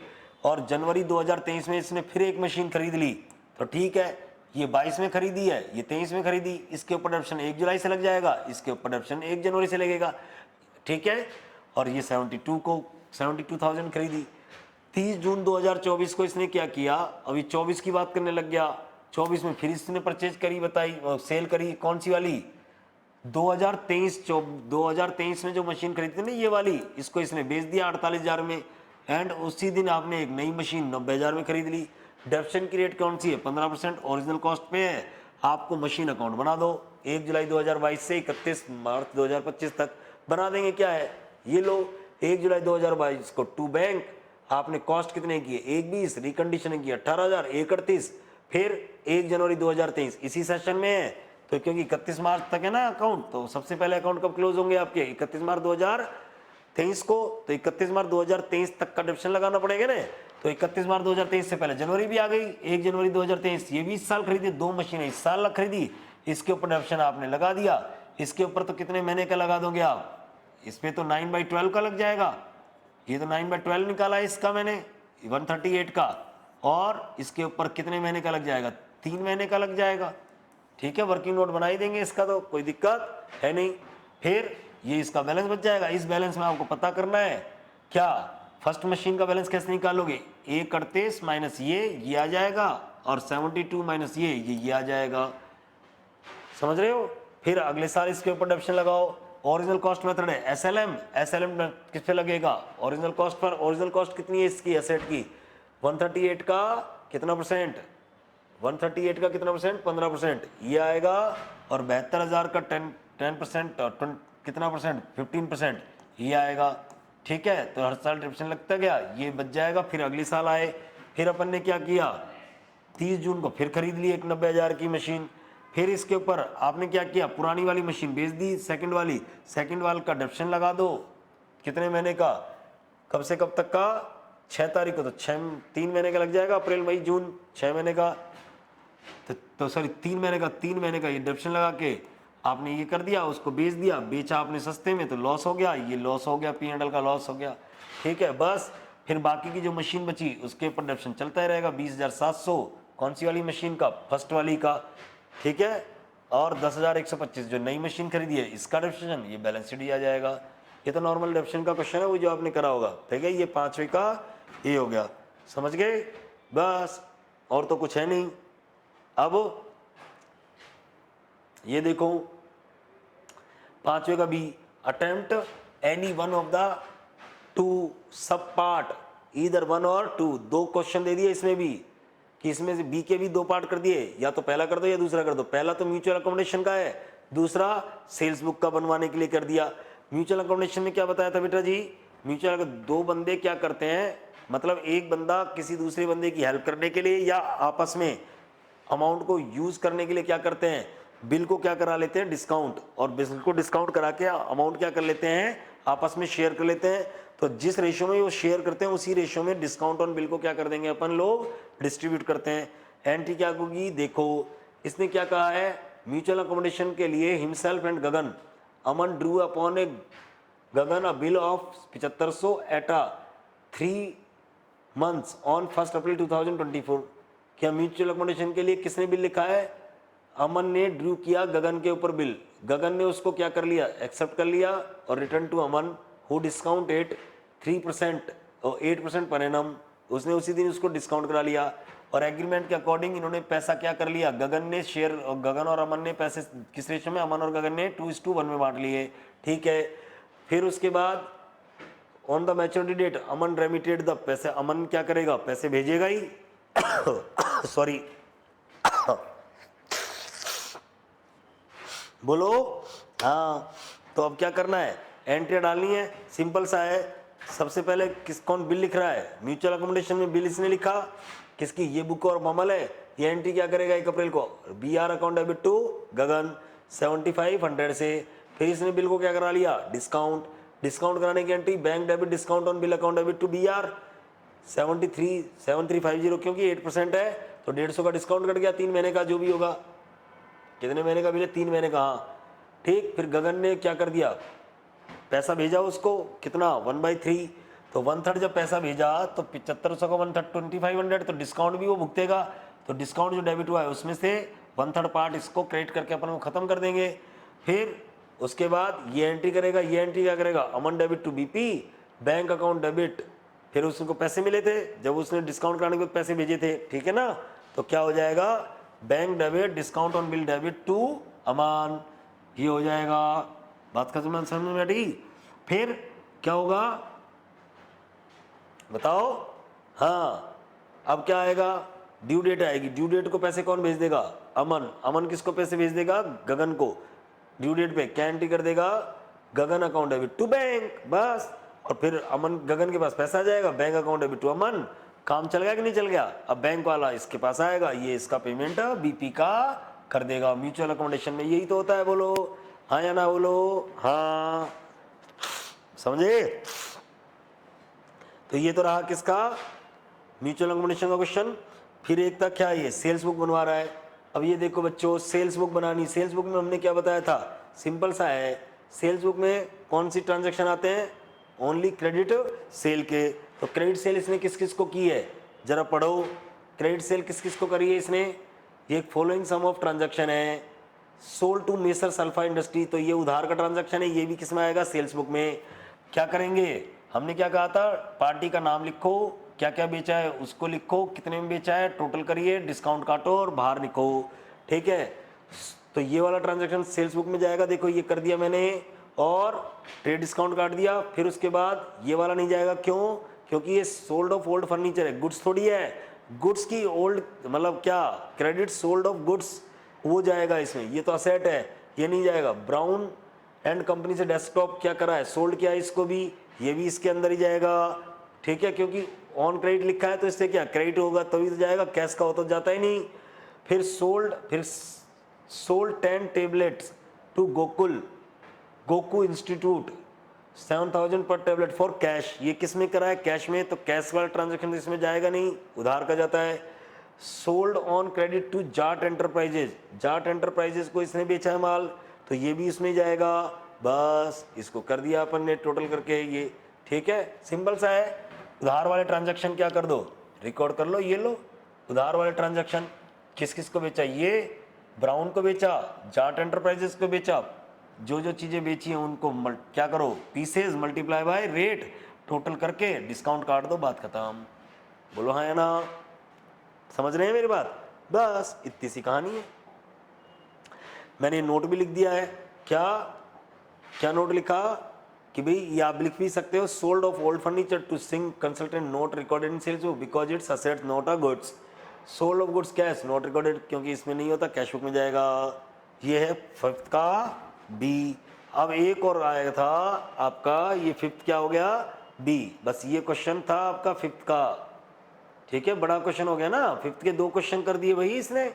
एक तो क्या फिफ्थ का, एक तो ये मशीन का पूछ लिया, ठीक है, अकाउंट पूछ लिया, कितने नंबर का, कितने नंबर का है ये? 5 नंबर का था ये क्वेश्चन। और ये कितने नंबर का था देखो जरा, ये भी 5-5 नंबर के 2 थे, 5-5 10 और 5 15 नंबर का क्वेश्चन होता गया। समझ रहे हैं ना? बोलो। चलो अब एक और लास्ट क्वेश्चन है सिक्स्थ। फिफ्थ का बी सी और कर देते हैं, फिर खत्म करते हैं इसको। हाँ जी देखो बेटा, अब फटाफट देखिए, ये हो गया किसका? फिफ्थ का बी। अब एक और क्वेश्चन है फिफ्थ का सी। ये आपका किसका क्वेश्चन आ गया? बोनस और राइट इश्यू का। फटाफट देखो अब इसको क्या कह रहा है ये बेटा। ये कह रहा है following notes pertain to the balance sheet of PQR company limited as at 31 March 2024। आपके पास ऑथराइज कैपिटल है 5 लाख शेयर ऑफ 100 ईच, तो कितने हो गए? 500 लाख, मतलब 5 करोड़ रुपए हो गए। बोलो हाँ या ना? अरे बताओ भाई, 500 लाख मल्टीप्लाई बाय 10, 50 लाख, 100, 5 करोड़।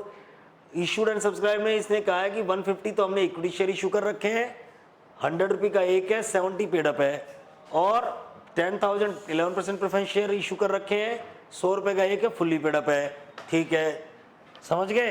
अब तो इसका मतलब क्या है? इक्विटी शेयर क्या कर रखे हैं इसने? इक्विटी शेयर क्या है? पार्टली पेड अप है। अब बोनस शेयर के लिए क्या आपको बताया था? बोनस शेयर अगर कोई भी कंपनी इशू करेगी, ठीक है, तो उससे पहले वो क्या होने चाहिए? Fully paid up. तो वो क्या करेगी? फाइनल कॉल मंगाएगी, ठीक है। तो देखो क्या कह रहा है ऑन, ये इसको क्या कह रहा है? अगर रिजर्व के बैलेंस दे रखे हैं, रिवैल्यूएशन रिजर्व दे रखा है, revaluation reserve, general reserve, CRR पड़ा है इसके पास, CRR, ठीक है, और क्या सिक्योरिटी प्रीमियम पड़ा है, और P&L अकाउंट का क्रेडिट बैलेंस पड़ा है, ठीक है। रिवैल्यूएशन रिजर्व कितना पड़ा है इसके पास? 5.2, जनरल रिजर्व 25, 25, 30 और 20। अब एक बात बताओ, रिवैल्यूएशन रिजर्व से तो बोनस बढ़ ही नहीं सकता, क्योंकि ये फ्री रिजर्व नहीं है। इन सब से क्या बढ़ सकता है? ये फ्री है, बोनस बढ़ सकता है। CRR का यूज बोनस के लिए आ सकता है। सिक्योरिटी प्रीमियम से कलेक्टेड कैश है, क्या बढ़ सकता है? हाँ, बोनस बढ़ सकता है। P&L से बोनस बढ़ सकता है, कर तो सकते हैं, लेकिन अपन प्रेफरेंस किसको देते हैं? जो सबसे क्या होता है, जिसका उपयोग पर्टिकुलरली उस चीज के लिए किया जाए। तो अगर बोनस निकालेंगे तो सबसे पहले मैं यूज किसको शहीद होने के लिए भेजूंगा?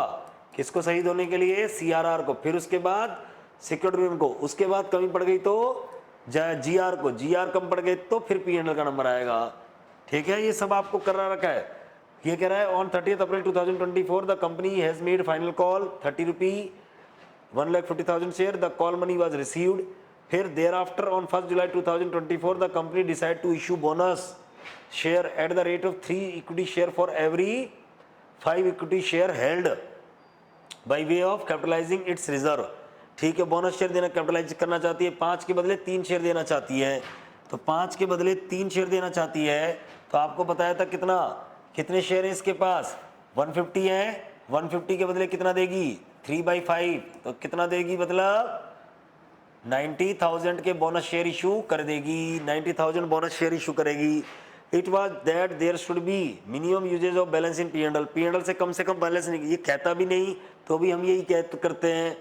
On 1 October 2024 the company issued right share at the rate of 1 equity share of 5 every 5 share held on that date at a premium of 10%। मतलब कंपनी ने क्या किया, 1 अक्टूबर को क्या करे, 1 अक्टूबर को क्या किया, राइट इश्यू निकाल दिया, ठीक है, और 10% प्रीमियम पे निकाला। तो इसका मतलब शेयर कितने में बेचा होगा, 100 वाला शेयर 110 में बेचा होगा। All the rights share were accepted to the existing holder, और पैसे कब आ गए, 31 अक्टूबर को। जनरल एंट्री दे दो और आपको बैलेंस शीट का नोट्स टू अकाउंट जो शेयर कैपिटल का और रिजर्व सर्विस का देखो। तो देखो सबसे पहले फाइनल कॉल ड्यू करेंगे अपन, ये एक नॉर्मल आपके बैक बुक के क्वेश्चन है। फाइनल ड्यू करने की entry, equity share final call account debit equity capital 1.5 lakh multiply by 30, 45 lakh रुपए, ठीक है ना बेटा, लाखों में एंट्री करवा रहा हूं मैं, ठीक। फिर उसके बाद 31 मई को क्या हो गई, ये रिसीव हो गई, bank account debit equity share final call. भाई 30 अप्रैल को तो ड्यू करी, 31 मई को ये पैसा रिसीव हो गया, ठीक है, डेट वाइज करेंगे ना, तो bank account debit to equity share final call. फिर उसके बाद जुलाई को क्या करा इन्होंने, जुलाई को ये क्या कर दिया इन्होंने, बोनस इश्यू निकाल दिया। तो 1 जुलाई को बोनस इश्यू निकालने के लिए पहले तो अपने वो पैसे इंतजाम करना पड़ेगा, बोनस कहाँ से निकालोगे। तो मैंने क्या कहा था, सबसे पहले पर्टिकुलर यूज किसका होता है, CRR का, फिर सिक्योरिटी प्रीमियम का, फिर जनरल रिजर्व का। तो देखो ये हमने एंट्री कर दी, CRR account debit, security premium debit, general reserve debit, P&L का सबसे बाद में यूटिलाइजेशन। कितना निकालना चाहिए मेरे को, 90,000 शेयर। कैसे निकाले मैंने, 1.5 लाख शेयर है, 2 बाई क्या है 3/5, 3/5, तो 90,000 शेयर इशू करूंगा। 90,000 शेयर मल्टीप्लाई पे मेरे को एक शेयर 100 रुपए का है, तो 90 लाख रुपए चाहिए। 90 लाख रुपए कहां से निकालूं भाई, तो 90 लाख निकालने के लिए मेरे को क्या करना पड़ेगा, बोलो, CRR निकालना पड़ेगा ना। CRR से पैसे ले लूंगा 25, सिक्योरिटी प्रीमियम से 30, इससे 25, बाकी का बचा कुचा किससे ले लूंगा, P&L से 90, तो P&L में 10 बचा रहेगा, ठीक है। उसके बाद bonus to share holder account debit equity share capital, फिर राइट इशू आ गया। राइट इशू कितने निकाले होंगे मैंने, 1.5 लाख पहले से शेयर थे, 90,000 बोनस, तो टोटल शेयर 240, 240 का 1/5, तो 1/5 कितने, 48,000 शेयर, 48,000 शेयर इशू कर दिए मैंने। और बाजार में तो कितने रुपए आ गए होंगे 110 के हिसाब से, हाँ 448 तो मेरे पास कैपिटल और 4.8 सिक्योरिटी प्रीमियम आ गई, बोलो हाँ या ना, 52.80, ठीक है, कैश में आई है। अब एक बच्चा क्या कहेगा, सर एक बात तो सिक्योरिटी प्रीमियम और आई है ना, नालायक को बोनस पहले आया है या पहले राइट शेयर आए हैं पहले बोनस आया है तो पुरानी वाली प्रीमियम यूज होगी, ये वाली प्रीमियम यूज नहीं होगी, समझ गए। कई बच्चा क्या करता है, सर ये भी तो प्रीमियम आ गई, इसको ले लो पहले, अरे नालायक डेट देखो, बोनस पहले आ चुका और इसके बाद ये आया है, ठीक है, ये ध्यान रखना, ये सब क्लासेस में हम बता देते हैं पहले ही, बोलो यस सर। तो ये आपकी क्या हो गई, आपके इसकी एंट्री हो गई जो आपने क्या करा है, राइट इश्यू निकालने की। अब उसने नोट्स टू अकाउंट पूछा था, तो नोट्स अकाउंट देखो ये रहे। नोट्स अकाउंट में कैपिटल कैसे दिखाओगे, ऑथराइज्ड कैपिटल तो 5 लाख शेयर है, 100 ईच है, 500 लाख। इशूड कैपिटल कितनी हो जाएगी, 288 शेयर हो जाएंगे, 2,88,000 इक्विटी शेयर, 100 रुपए के एक फुल्ली पेड अप, क्यों 1.5 लाख पहले थे उनके को फुल्ली पेड अप कर दिया फाइनल कॉल मंगाकर। 90,000 शेयर हमने बोनस में इशू नहीं कर दिए, 48,000 आपके राइट शेयर हो गए, 280 कितना हो गया 288 शेयर, 100 रुपए का एक है तो कितने हो जाएंगे 288, original plus bonus plus right, ये लिख रखा है मैंने इसके सामने, ये तो ओरिजिनल है ये ओरिजिनल, ये बोनस, ये राइट, ठीक है, ये तीनों जुड़कर मिल जाएंगे। और 10,000 प्रेफरेंस शेयर आपके जिंदाबाद हैं ही, ये चल ही रहे हैं। और आपका सब रिजर्व में क्या बचेगा, revaluation reserve as it is रहेगा। P&L में आपके पास कितना सरप्लस बचेगा 10, क्योंकि मैंने क्या किया 20 था, 20 में से कितना यूज कर लिया 10 बोनस के लिए, और 10 हो गया। और सिक्योरिटी प्रीमियम आपकी कितनी आएगी, नई वाली, ये नई वाली है, ये ध्यान रखना, न्यू वाली, नई वाली है, ये पुरानी वाली तो खत्म हो गई, बोनस में लपेटे में आ गई 4.80, ये टोटल आ जाएगा 20 का। बस ये क्या हो गया आपका 5th का सी क्वेश्चन, ठीक, बस इजी है। अब अगला लास्ट क्वेश्चन और देख लो, बिल्कुल इजी सा है। छठे का ए, 6 का ए क्वेश्चन देखो क्या कह रहा है, समझो, बहुत आसान है ये भी। ये आपका किसका है, बच्चों वाला क्वेश्चन, 12th वाला जो आप करते ही है, करते ही आए हो। इशू फॉरफीचर और रीशू का क्वेश्चन है ये। देखो ये क्या कह रहा है, R limited invited application for issuing 1 lakh equity share of 10 each at a premium of 2 per share, मतलब 10 का शेयर 12 में इशू कर दिया। The amount were payable as follow on application allotment 6 per share including premium. तो इसका मतलब क्या है, 2 रुपए प्रीमियम इसमें ले लिया इसने कंपनी ने, तो 4 + 2 हो गया कि नहीं हो गया, 4 रुपए कैपिटल और 2 रुपए प्रीमियम। बैलेंस किस पे, फर्स्ट एंड फाइनल कॉल। लो इसने एप्लीकेशन अलॉटमेंट एक ही बनाई और फर्स्ट एंड फाइनल कॉल एक ही बनाया, 6 रुपए का, कोई दिक्कत नहीं, 2 कॉल में सप्ला दिया। एप्लीकेशन कितने की आ गई, 250 की, 2,50,000, तो ये क्या हो गया, ओवर सब्सक्रिप्शन हो गया। एप्लीकेशन कैसे इसने क्या की, 1 लाख की तो क्या कर दी इसने, रिजेक्ट, 1 लाख के तो पैसा वापस कर दिया रिफंड, और प्रोराटा कर दिया किसको, बैलेंस को। उसके बाद first and final call was made, the amount was duly received accept 3000 share. 3000 share वाले ने क्या नहीं किया, मिस्टर जने था, जने ने पैसे नहीं दिए फर्स्ट एंड फाइनल कॉल का, तो उसके शेयर फॉरफिट कर लिए। तो प्रोराटा पे अपन प्रोपोर्शनली अमाउंट निकालेंगे। फॉरफिटेड शेयर रीशू कर दिए अपन ने 8 रुपए पर शेयर पे। 10 का शेयर कितने में बेच दिया आपने, 8 रुपए में बेच दिया। 10 का शेयर 8 में, 2 का नुकसान हो गया। ठीक है, 2 का नुकसान कहां से भुगत लेंगे अपन, जो फॉरफिट किया था अमाउंट उससे, बाकी का पैसा कैपिटल रिजर्व में। जिंदाबाद है, वही एंट्रियां, आ जाओ, चालू हो जाओ एंट्रियां, बस एंट्रियां चालू हो जाओ। पहली एंट्री देखो बच्चा, बहुत आसान है। आपको मेरे को थका हुआ लग सकता है, देखो थोड़ा सा ऐसा ऐसा होता है कि भाई क्लासेस जो होती है ना, अब मॉर्निंग में मेरी जो क्लास थी वो सुबह 6:30 बजे से चलती है ना, और आप लोग आओगे जब VSI, ठीक है, आपको और पता चलेगा हम मेहनत कितनी करते हैं, हमारे शर्मा सर मेहनत कितनी करते हैं, ये सब आपको पता चलेगा धीरे धीरे। अब आओगे इंटर में, देखो अब यहाँ पर क्या कह रहा है, ये कह रहा है पहली एंट्री तो नॉर्मल वही, bank account debit equity share application and allotment, कितने रुपए, 2,50,000 शेयर मल्टीप्लाई बाय 6। अरे भाई ये हमारा प्रिंटर है ना, जो हमारा जो क्या है 6 रुपये पर शेयर, बेटा 6% नहीं है, 6 पर शेयर है। ठीक है, equity share application allotment account debit to equity share capital to security premium. ठीक है, जब ट्रांसफर करते हैं तो एंट्री करते हैं नहीं, तो ये हमको तो रिक्वायरमेंट कितने की है, 1 lakh multiply by 4, 1 lakh multiply by 2, ये तो हमारे चाहिए चाहिए। अब आ गए आपके 1.5 लाख, उसमें से 1 लाख का पैसा क्या कर दिया तुमने, रिजेक्ट कर दिया, तो ये पैसा वापस दे दिया, रिफंड। ये तो क्या कर दिया, रिफंड। अब बाकी का बचा क्या, एक्सेस है ना, 50,000 शेयरों का, तो 50,000 शेयरों का हमने पैसा क्या कर लिया, एक्सेस क्या रख लिया, एडजस्ट करने के लिए एक्सेस क्या कर लिया हमने, रख लिया।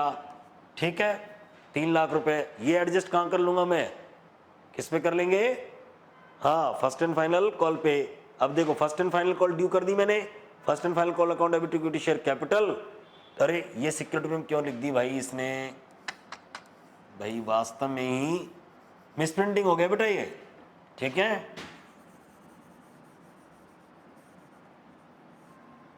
ये 6 लाख है, इसमें प्रीमियम थोड़ी ना है, प्रीमियम तो 2 रुपए थी, वो उसमें मांग ली उसने इंक्लूडिंग प्रीमियम, किस पर, पहली वाली पर ही। ठीक है, एप्लीकेशन अलॉटमेंट पर।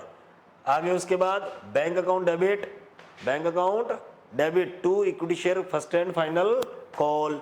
अब ये कैसे आया, बीइंग कॉल रिसीव्ड, ये 294 कैसे आया, ये देखो इसका मैंने वर्किंग नोट बनाया है नीचे, देखो ये रहा, ये वर्किंग नोट मैंने बना दिया कि आपके पास 294 आया होगा।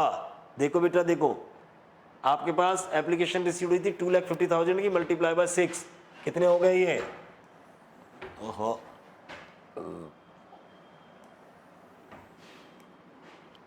15 लाख हो गया। एप्लीकेशन रिक्वायरमेंट अपने को 1 लाख शेयरों की थी, 6 के हिसाब से 6 लाख। उसके बाद हमने रिजेक्ट कितनी कर दी, 1 लाख वालों को, 6 लाख वापस कर दिया, 6 लाख रिक्वायरमेंट थी, 3 लाख क्या रह गया, एक्सेस। अब हम फाइनल कॉल ड्यू करने गए, 1 लाख इंटू 6 लाख, हमारे पास एडजस्ट एक्सेस कितना पड़ा है, जो अपने को ओवर सब्सक्रिप्शन के कारण मिला 3 लाख। अब हमको कितने चाहिए थे, 3 लाख रुपए रिमेनिंग बचे चाहिए थे हमने को, ये रिक्वायर्ड है, ये अमाउंट हमको अमाउंट रिक्वायर्ड है, उसमें से अपने को कितना नहीं आया ये देखना है। बेटा 3 लाख रुपए चाहिए हमको, कितने शेयरों से? 1 लाख शेयरों से। ठीक है, किसने नहीं दिए? एक बंदा था जिसने कितने शेयर अप्लाई करे थे? 3000। अब 3000 अप्लाई करे थे, 3000 उसको अलॉट किए थे। अप्लाइड, देखो 3000 शेयर अप्लाइड बाई, अप्लाइड किए थे उसने, तो अप्लाइड करके थे तो क्या निकालने पड़ते थे? अलॉटेड। तो इसको कितने शेयर अलॉट कर रहे हैं? देखो यहाँ, तो मैंने आपको अलॉट करना निकालना बताया था कि भाई उसको कितने शेयर अलॉट, तो प्रोराटा का रेशियो क्या रहा था? 2:3। तो मतलब 3000 इंटू 2/3, 2/3 कैसे निकाला मैंने कैसे निकाला? 1.5 लाख शेयर की एप्लीकेशन को हमने 1 लाख शेयर अलॉट किए। ठीक है, तो 2:3 का 3:2 का रेशियो नहीं निकल गया? तो ये 2000 शेयर अलॉट करे हमने, तो 2000 शेयरों पर 3 लाख चाहिए थे अपने को, कितना? 1 लाख से, तो 2000 शेयरों से कितना? 6000। चाहो तो 6000 दूसरी तरह से भी निकाल सकते हो। इसका तरीका क्या है मैंने यहाँ पे नहीं बताया क्योंकि जानबूझकर, या ऐसे भी निकाल सकते हो। एक बात बताओ, इसने 3000 की एप्लीकेशन लगाई होगी, तो 6 रुपए के हिसाब से अपने को इसने कितनी दी होगी? 18000। हमने इसको कितने शेयर इशू करे थे? 2000। 2000 इंटू 6, 12000। तो कितने रुपए इसने फालतू दे रखे हैं? 6000 एक्सेस दे रखा है कि नहीं दे रखा? उसके बाद अब इसके पास क्या मांगने गए? 2000 इंटू 6 क्या मांगने गए? फर्स्ट एंड फाइनल कॉल मांगने गए। इससे कहा भाई 12000 दे। वो क्या कह रहा है? मेरे 6000 तो तुम्हारे पास क्या पड़े हैं? ऑलरेडी एक्सेस पड़ा ही है। ठीक है, 6000 रुपये मांगते हो, ये मेरे पास नहीं है, मैं नहीं दे रहा। ठीक है, तो नहीं दे रहा है तो 6000 ऐसे निकाल सकते हो। कई तरीके हैं प्रोपोर्शन निकालने के। तो ये 6000 रुपये आपके पास नहीं आए, ये कॉल सीनियर हो गया, 2,94,000 आपके पास आ गया। तो 294 ये इस तरह से आया है। ठीक है, ये 294 की एंट्री ये वाली है। फिर उसके बाद इन शेयरों को क्या कर लिया? 2000 शेयरों को फॉरफिट करने की entry, equity share capital account debit, कितने? 2000 multiply by 10, 20,000। Equity share first and final call नहीं दी थी इसने, कितने की? 8000 की। कितने की? 8000 की। अरे 8000 की तो, या 12000 की? भाई नालायको, सुनो मेरी बात, इसमें इसने फिर मिसप्रिंट कर दी। 6000 रुपये तो थी, 6000 रुपये, तो 6000 रुपये की कॉल थी, तो 6000 रुपये उसने नहीं दिए, क्योंकि 6000 तो आपके पास आ ही चुके ना उसके बेचारे के, वो तो एडजस्ट हो ही चुके। ठीक है, तो ये 6000 लिखना था यार। तो आपके ये 14,000 रुपये क्या है, किसमें? फॉरफिटेड में चले जाएंगे। ठीक है, 14,000 भैया, ये सॉरी इसके लिए, एक्चुअली क्या ये मिसप्रिंट हमारे जो है ये 6000 और 14,000 ही हैं। ठीक है, अब उसके बाद अपने नए शेयर इशू कर दिए। बैंक अकाउंट डेबिट कितना? 16,000, 8 रुपये में बेचा था ना, 2000 मल्टीप्लाई बाय 8, 2000 मल्टीप्लाई बाय 2 हो गया ये 4, और 2 इक्विटी शेयर कैपिटल ये। अब आपके पास कितने रुपए थे? 14 थे। 4000 रुपये का क्या आ गया आपके पास? लॉस हो गया था। तो 10,000 रुपये अपन किस में ट्रांसफर कर देंगे? 10,000 किस में ट्रांसफर कर देंगे? कैपिटल रिजर्व में। कैपिटल रिजर्व में ट्रांसफर हो जाएगा।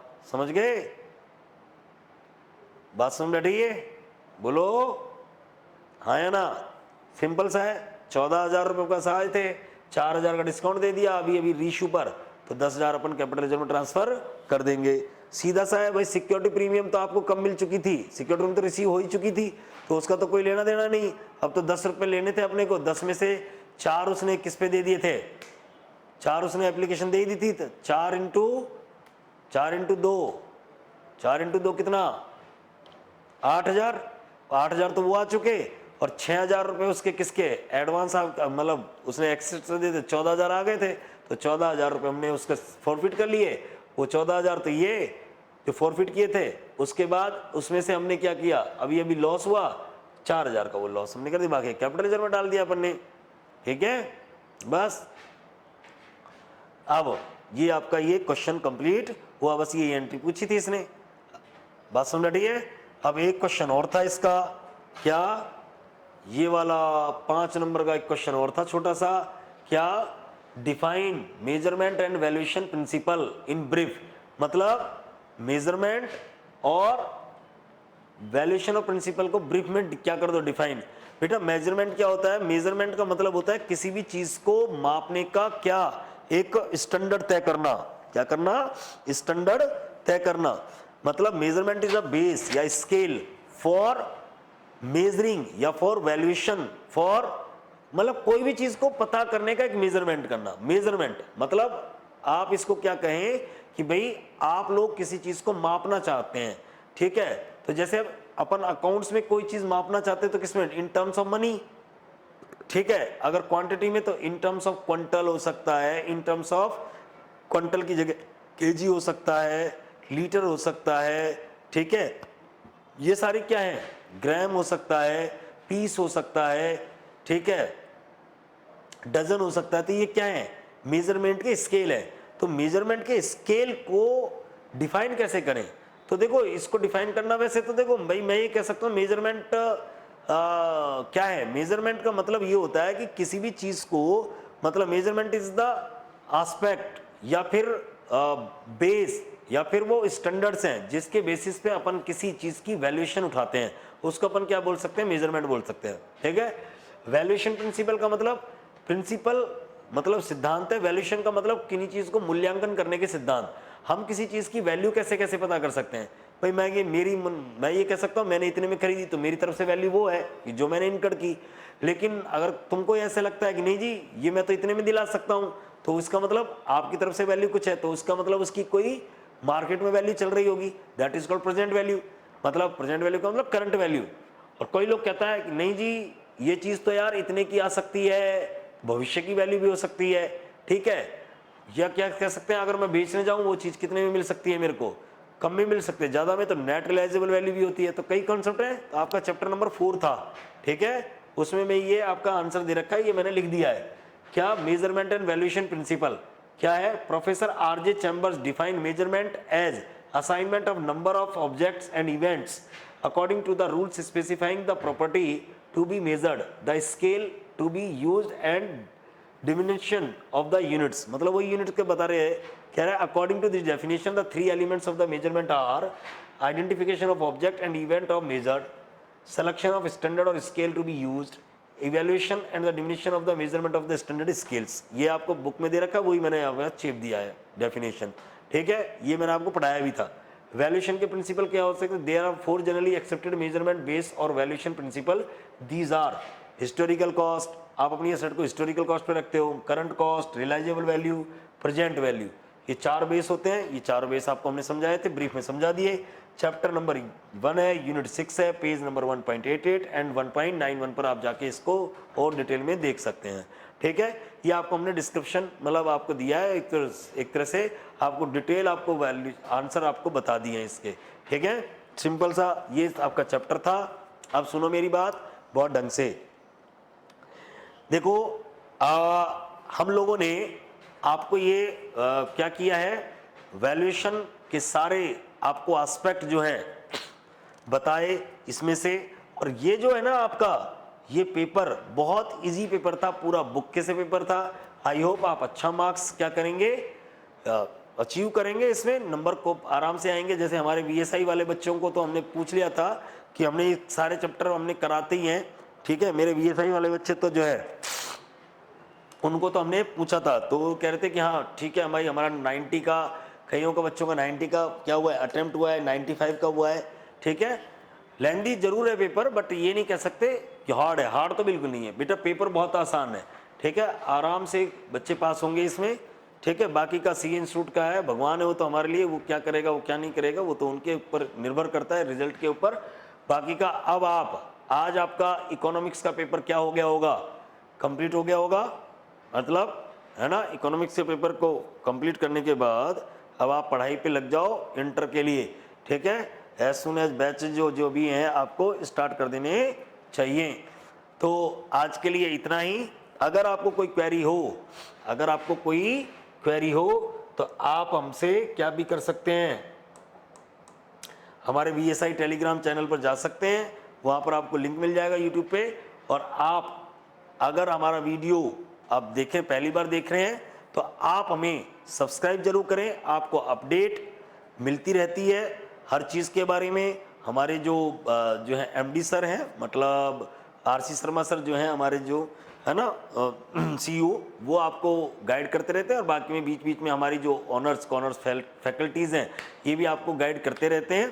तो आप लोग सबसे पहले तो अगर सीए अगर आपको करना है तो सीए के लिए सबसे पहले बनती है कड़ी मेहनत, ठीक है, और उसके लिए प्रिपरेशन, और प्रिपरेशन के साथ साथ प्रॉपर गाइडेंस, ठीक है। और प्रॉपर गाइडेंस आपको, ये आपके ऊपर डिपेंड करता है कि वो कहाँ मिल सकती है आपको।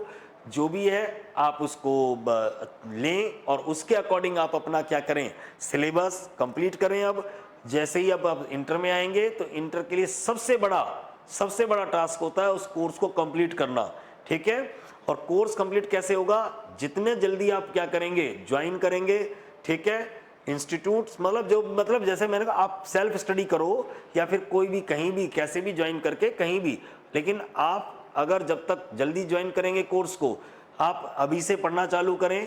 अगर आपको कंफर्म लगता है कि आपका निकल जाएगा फाउंडेशन, तो you admit with any institutions, किसी भी, या फिर सेल्फ प्रैक्टिस पे जाएं।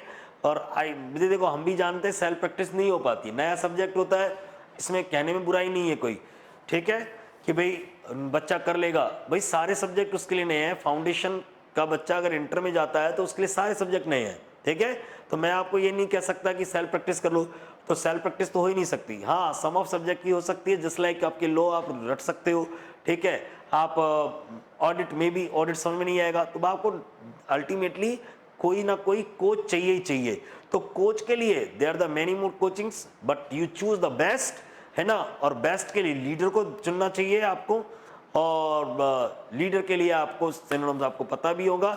हमारी जो है वीएसआई की रैंक्स आप देखिए, हमारी रैंक्स देखिए, और हमारे बारे में आप बाकी का यूट्यूब पर देखो, और आप हमारे को आपका सर्च करिए, गूगल पर सर्च करिए, आपको सब कुछ पता चल जाएगा, ठीक है। दिस इज द आपको हम मतलब दिस इज माई ओपिनियन तो नहीं कह सकता ना, मैं आपको ये कह सकता कि भाई आप ऐसे करना, वो आपका आउटलुक है, ठीक है। और आपको वीडियो अच्छा लगे तो इसको चैनल को सब्सक्राइब करिए वीएसआई को, और आप अपडेट रहिए, और बेल आइकॉन टन टन बजाते रहो, ठीक है। और जो भी आपके ठीक है डाउट्स हो वो आप हमारे वीएसआई चैनल पर छोड़ दें, आपको हम क्लियर करेंगे बिल्कुल, ठीक है। आज के लिए इतना ही। आपको सेशन अच्छा लगे, ठीक है, तो लाइक जरूर करना। बाय बाय, टेक केयर, जय श्री राधे।